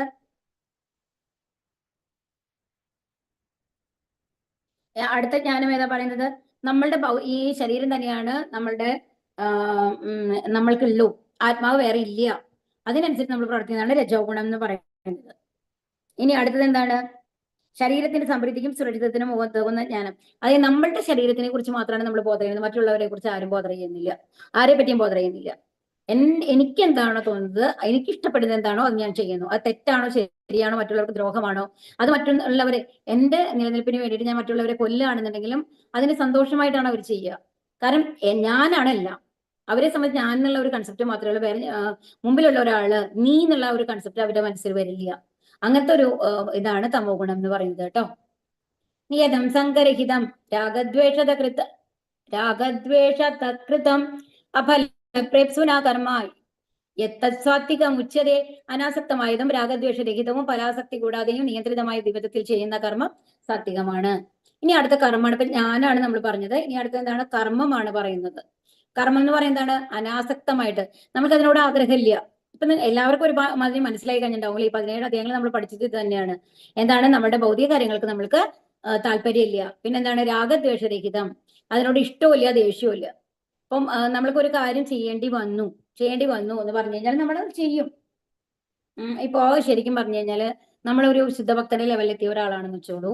ഏതെങ്കിലും ഒരു സാഹചര്യത്തിൽ വന്നു കഴിഞ്ഞിട്ട് നമ്മൾക്ക് എന്താണ് നോൺ വെജ് നമ്മൾ കഴിക്കാൻ പാടില്ലെന്നൊന്നും ചെയ്യാത്ത ആൾക്കാരാണ്, നിയമങ്ങൾ നമ്മൾ അനുസരിക്കുന്ന ആൾക്കാരാണ് അല്ലെ? അപ്പൊ അങ്ങനെ വന്നു കഴിഞ്ഞു കഴിഞ്ഞിട്ടും ഇപ്പൊ നോൺ വെജ് വന്നു കഴിഞ്ഞാൽ അവർ കഴിക്കുന്നുണ്ടാവില്ല. ഏതെങ്കിലും മാതാജിമാരോ ഏതെങ്കിലും ഒരു അവസ്ഥയിൽ വന്നു കഴിഞ്ഞിട്ട് അവർ വീട്ടിലത്തെ മറ്റുള്ള ആൾക്കാർ ആരും ഇതിനോട് സപ്പോർട്ട് ഇല്ലാത്ത ആൾക്കാരാണെങ്കിൽ ചിലപ്പോൾ കുക്ക് ചെയ്ത് കൊടുക്കേണ്ട ഒരു അവസ്ഥ വന്നിരിക്കും.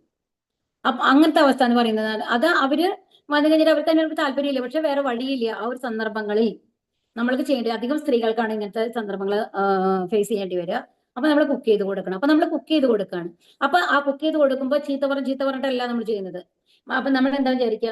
ഭഗവാൻ നമ്മൾക്ക് ഇങ്ങനെ ഒരു കർമ്മം തന്നിട്ടുണ്ട്, ഈ ഒരു സിറ്റുവേഷൻ തന്നിട്ട് നമ്മൾ അത് ചെയ്യുന്നു, അത്രയേ ഉള്ളൂ. അതിനോടൊരു അറ്റാച്ച്മെന്റും ഇല്ല. നമ്മൾ കുക്ക് ചെയ്യുന്നു, നമ്മൾ കൊടുക്കുന്നു. അതാണ് രാഗദ്വേഷരഹിതമായിട്ട്, അനാസക്തമായിട്ട്, ഫലാസക്തി കൂടാതെ. അപ്പൊ അതിന് ദോഷം വരുമോ, അയ്യോ ഇത് ചെയ്ത് കഴിയുമ്പോഴേക്കും എനിക്ക് പാപം വന്നിട്ട് ഞാൻ എവിടെ പോകാൻ പോകണമാവോ എന്നുള്ള ടെൻഷനും അവരെടുക്കില്ല. ഇത് ഭഗവാൻ തന്ന ഒരു കർമ്മമാണ്, ഏത് കർമ്മമാണ് അത് ഹരേ കൃഷ്ണ പറഞ്ഞിട്ട് അവർ ചെയ്യും. ആ ഒരു ലെവൽ, അതായത് ഏതിനോടും വെറുപ്പില്ല, ഏതിനോടും എന്താ പറയാ സന്തോഷമില്ലാത്ത ആ ഒരു അവസ്ഥ വരില്ലേ. അപ്പൊ വെറുപ്പ് നമ്മൾക്ക് ചില സന്ദർഭങ്ങളിൽ നമ്മൾക്ക് അത് അവോയ്ഡ് ചെയ്യാൻ പറ്റില്ല. നമ്മുടെ ജീവിത സാഹചര്യങ്ങൾ അതനുസരിച്ച് നമുക്ക് പോണ്ടി വരും അല്ലെ? എല്ലാവരും നമുക്ക് സൊസൈറ്റിയിൽ നിന്ന് മാറി കഴിഞ്ഞിട്ട് നമ്മൾ സന്യാസികളല്ലല്ലോ. അപ്പൊ അങ്ങനത്തെ സന്ദർഭം, ആ ഒരു സന്ദർഭത്തിലും അതിനെ മനസ്സംയമനത്തോട് കൂടിയിട്ട് എല്ലാം ഭഗവാന് വേണ്ടിയിട്ട് സമർപ്പിച്ച് ചെയ്യാൻ സാധിക്കുക, അങ്ങനത്തെ കർമ്മമാണ് സാത്വികം. അപ്പൊ അത് അവർ കുക്ക് ചെയ്യുന്നത് ഒരു നോൺ വെജ് ആണെന്നുണ്ടെങ്കിലും അത് സാത്വിക പ്രവൃത്തിയായിട്ട് തന്നെയാണ് വരിക എന്നാണ് പറയുന്നത് ഭഗവാൻ. യത്തു കാമേപ്സുനാ കർമ്മ സാഹങ്കാരേണ വാ പുനഃ ക്രിയതേ ബഹുലായാസം തദ്രാജസമുദാഹൃതം. തന്റെ ആഗ്രഹം നിറവേറ്റാനായോ മിഥ്യാഹംഭാവം കൊണ്ടോ ഏറെ പ്രയാസപ്പെട്ട് ചെയ്യുന്ന കർമ്മമാണ് രാജസകർമ്മം. അപ്പം അടുത്തത് രാജസാണ്. രാജസം എന്ന് പറയുമ്പോൾ അവിടെ ഭഗവാൻ വരുന്നില്ലല്ലോ. അപ്പൊ നമ്മൾക്ക് എന്താണ്, അയ്യോ എങ്ങനെയെങ്കിലും ഞാൻ ഈ പണി ചെയ്തിട്ട് എനിക്ക് അത്രയും ഒരു പണം സമ്പാദിക്കണം, അങ്ങനത്തെ ലെവലിൽ നമ്മൾ സ്വന്തം ആഗ്രഹങ്ങൾക്ക് വേണ്ടിയിട്ട് അത്യധികം കഠിനാധ്വാനം ചെയ്യുന്നത് കർമ്മമാണ് ഈ രാജസ കർമ്മം എന്ന് പറയുന്നത്. മിഥ്യാഹംഭാവം കൊണ്ടോ അവിടെ ഞാനാണ്, എന്നെ വലുതാക്കണം, എന്നെ എല്ലാവരും ഞാൻ സന്തോഷിക്കണം, എന്റെ കൂടെയുള്ള മറ്റുള്ളവർ സന്തോഷിക്കണം എന്നുള്ള ഒരു ഏത് തരത്തിലെ ഭൗതിക രീതിയിൽ സന്തോഷിക്കണം എന്നുള്ള ലെവലിൽ നമ്മൾ ചെയ്യുന്ന കഠിന പ്രയത്നത്തിനാണ് ഇതെന്ന് പറയുന്നത് രാജസകർമ്മം എന്ന് പറയുന്നത്. നമ്മളൊക്കെ അതാണ് അധികം ചെയ്തുകൊണ്ടിരിക്കുന്നുണ്ടാവുക. അനുബന്ധം ക്ഷയം ഹിംസ മനപേക്ഷ ച പൗരുഷം മോഹാദാരഭ്യതേ കർമ്മ യത്തത്താമസ മുച്യതേ. തുടർന്നുണ്ടാകുന്ന കെട്ടുപാടുകളെയോ അന്യർക്കുണ്ടാകുന്ന നാശത്തെയോ ക്ലേശങ്ങളെയോ അവഗണിച്ചും ശാസ്ത്ര നിർദ്ദേശങ്ങൾക്ക് എതിരായും വ്യാമോഹം മൂലം ചെയ്യുന്ന കർമ്മമാണ് താമസം. താമസകർമ്മം എന്ന് പറഞ്ഞാൽ എന്താണ്? അവിടെ നമ്മൾ താമസവും രാജസവും തമ്മിലുള്ള വ്യത്യാസം എന്താണെന്നുണ്ടെങ്കിൽ രണ്ടും സെൽഫ് ഓറിയന്റഡ് ആണ്. പക്ഷേ രാജസത്തിൽ വന്നു കഴിഞ്ഞിട്ട് നമ്മൾക്ക് നമ്മുടെ കാര്യം നടക്കണം എന്ന് ആഗ്രഹം ഉണ്ടെങ്കിലും മറ്റുള്ളവർക്ക് ദ്രോഹം വരുന്നതിനോട് നമുക്ക് താല്പര്യമൊന്നും ഉണ്ടാവില്ല. മറ്റുള്ളവരെ ദ്രോഹിച്ചുകൊണ്ട് നമ്മൾക്ക് ഒരു കാര്യം നടക്കണമെന്ന് നമ്മൾ വിചാരിക്കില്ല. അത്രയ്ക്കും ഉണ്ടാവും. നമ്മൾ സന്തോഷമായിരിക്കണം, മറ്റുള്ളവരും കൂടെ ഇരുന്ന് സന്തോഷിച്ചുകൊണ്ട് നമുക്ക് ദുഃഖമൊന്നും തോന്നില്ല. ആ ഒരു ലെവലിലാണ് ഉള്ളത്. അവര് സന്തോഷിച്ചോടെ നമ്മൾ സന്തോഷിക്കുന്നു എന്നുള്ള അവസ്ഥയാണ്. പക്ഷേ താമസത്തിൽ എന്താണ് പറയണത് എന്നുണ്ടെങ്കിൽ ആർക്ക് എന്ത് സംഭവിച്ചാലും കുഴപ്പമില്ല, ഞാൻ നന്നായിരിക്കണം. രാവണന്റെ ഹിരണ്യകശിപുവിന്റെ ഒക്കെ അവസ്ഥ അല്ലെ? അപ്പൊ സീതയെ തട്ടിക്കൊണ്ടുപോകുമ്പോൾ രാവണൻ ഒരു തവണ പോലും ആലോചിച്ചു അത് രാമന്റെ ഭാര്യയാണ്? ആലോചിച്ചില്ലല്ലോ. എന്ന് പറയും എനിക്കിഷ്ടമാണ്, അപ്പൊ ഞാൻ ചെയ്തതെല്ലാം ശരിയാണ്.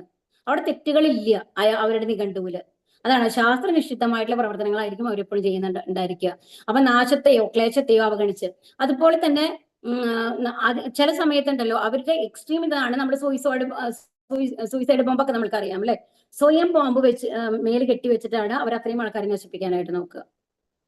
അപ്പൊ ഒരു വിവേചന ബുദ്ധി ഇല്ലാത്ത തരത്തിലുള്ള പ്രവൃത്തിയാണ്, അങ്ങനത്തെ കർമ്മങ്ങളാണ് താമസം എന്ന് പറയുന്നത്. താമസ കർമ്മം എന്ന് പറയുന്നത് 25. ഒരാൾ സ്വന്തം കർമ്മങ്ങളെ രാഷ്ട്രത്തിന് മുന്നിലോ യമദൂതന്മാരെന്ന് പറയപ്പെടുന്ന ഭഗവത് കിങ്കരന്മാർക്ക് മുന്നിലോ ഏറ്റുപറയേണ്ടതുണ്ട്. ചുമതല ബോധമില്ലാതെയുള്ള കർമ്മം നാശകരമാണ്. വേദനിർദ്ദേശങ്ങൾ അടങ്ങിയ നിയന്ത്രണ തന്ത്രങ്ങളെ നശിപ്പിക്കുന്നു. അപ്പൊ അക്രമ പ്രവർത്തനങ്ങളും അന്യജീവികൾക്ക് ക്ലേശം ഉണ്ടാക്കുന്നവയുമായിരിക്കും പലപ്പോഴും അത്തരം കർമ്മങ്ങൾ. സ്വാനുഭവത്തിന്റെ വെളിച്ചത്തിൽ മാത്രമാണ് ഇങ്ങനെയുള്ള പ്രവൃത്തികൾ ചെയ്യപ്പെടാം. ഒന്നും വേണ്ട, നമ്മളൊരു എക്സാമ്പിൾ എടുക്കുകയാണെങ്കിൽ ഇപ്പോഴത്തെ ഒരു തിരക്കാണെന്നുണ്ടെങ്കിൽ നമ്മുടെ കോൺട്രാക്ടർമാരൊക്കെ ഒരു റോഡ് പണിയുന്നത്, അങ്ങനത്തെ ആൾക്കാരൊക്കെ എന്ത് ചെയ്യുന്നുണ്ടെങ്കിൽ അതിന് ഇത്ര കറക്റ്റ് പ്രൊപ്പോർഷൻ, ഇത്ര ഒരു ഡാം പണിയുന്നത്. ഇപ്പൊ നമ്മൾ കുറേ ഇഷ്യൂസ് കേൾക്കാറുണ്ട് അല്ലെ? അപ്പൊ അങ്ങനത്തെ ഒരു പാലൊക്കെ, എസ്പെഷ്യലി ഒരു പുഴയുടെ മേലെയൊക്കെ പാലൊക്കെ പണിയുമ്പോൾ അതിന് കറക്റ്റ് പ്രൊപ്പോർഷനിൽ അത്രയും ബലവത്തായിട്ട് വേണം ചെയ്യുന്നത്. പക്ഷെ ഇവര് എന്താ ചെയ്യുക? ഇതിന് കോൺട്രാക്ട് എടുത്തു കഴിഞ്ഞിട്ട് ലാഭം കിട്ടാൻ വേണ്ടിയിട്ട് എന്ത് ചെയ്യും? അതിലെ പ്രൊപ്പോർഷനൊക്കെ മാറ്റി കഴിഞ്ഞ് കഴിഞ്ഞിട്ട് അവർക്ക് മാക്സിമം എത്ര ലാഭം കിട്ടുമോ അത് അതിൽ നിന്ന് ഉണ്ടാക്കാൻ നോക്കും. പുറമെ കാണുമ്പോൾ അത്രയും ഭംഗിയിൽ ഒരു ഫിനിഷിങ്ങും കൊടുക്കും അവര്. അത് കഴിഞ്ഞ് കഴിഞ്ഞിട്ട് അതൊക്കെ ഉണ്ടാക്കി കഴിഞ്ഞിട്ട് കുറച്ച് ദിവസം കഴിയുമ്പോഴേക്കും എന്തുണ്ടാവും? പാലം പൊട്ടി വീഴുക, ആൾക്കാർ മരിക്കുക എന്നുള്ളതൊക്കെ വരും. അപ്പൊ ആ ഒരു പ്രവൃത്തി ചെയ്യുന്ന ആളുടെ മെന്റാലിറ്റി എന്താണെന്ന് ആലോചിച്ച് നോക്കൂ. മറ്റുള്ളവരെ കുറിച്ച് അവർ ആലോചിക്കുന്നുണ്ടോ?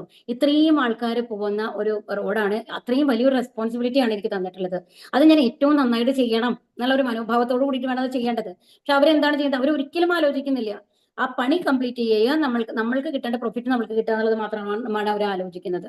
അപ്പൊ ഇങ്ങനത്തെ പ്രവൃത്തികളൊക്കെ താമസ ഗുണത്തിലുള്ളതാണ്. ഹരേ കൃഷ്ണ. നമ്മൾക്ക് അടുത്തൊരു ശ്ലോകത്തോടു കൂടി അവസാനിപ്പിക്കാം കേട്ടോ.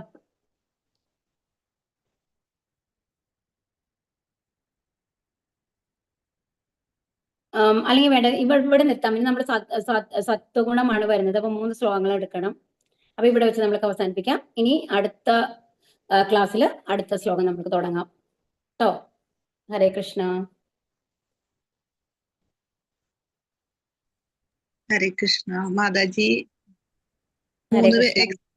പറഞ്ഞിട്ടുണ്ടായിരുന്നു കേട്ടോ, 2-3 പേര്. മാതാജി 2-3 മാതാജിമാര്. ഓക്കെ മാതാജി, നമുക്ക് ക്വസ്റ്റ്യൻ ആൻസർ എടുത്ത് കഴിഞ്ഞിട്ട് പറയാം കേട്ടോ.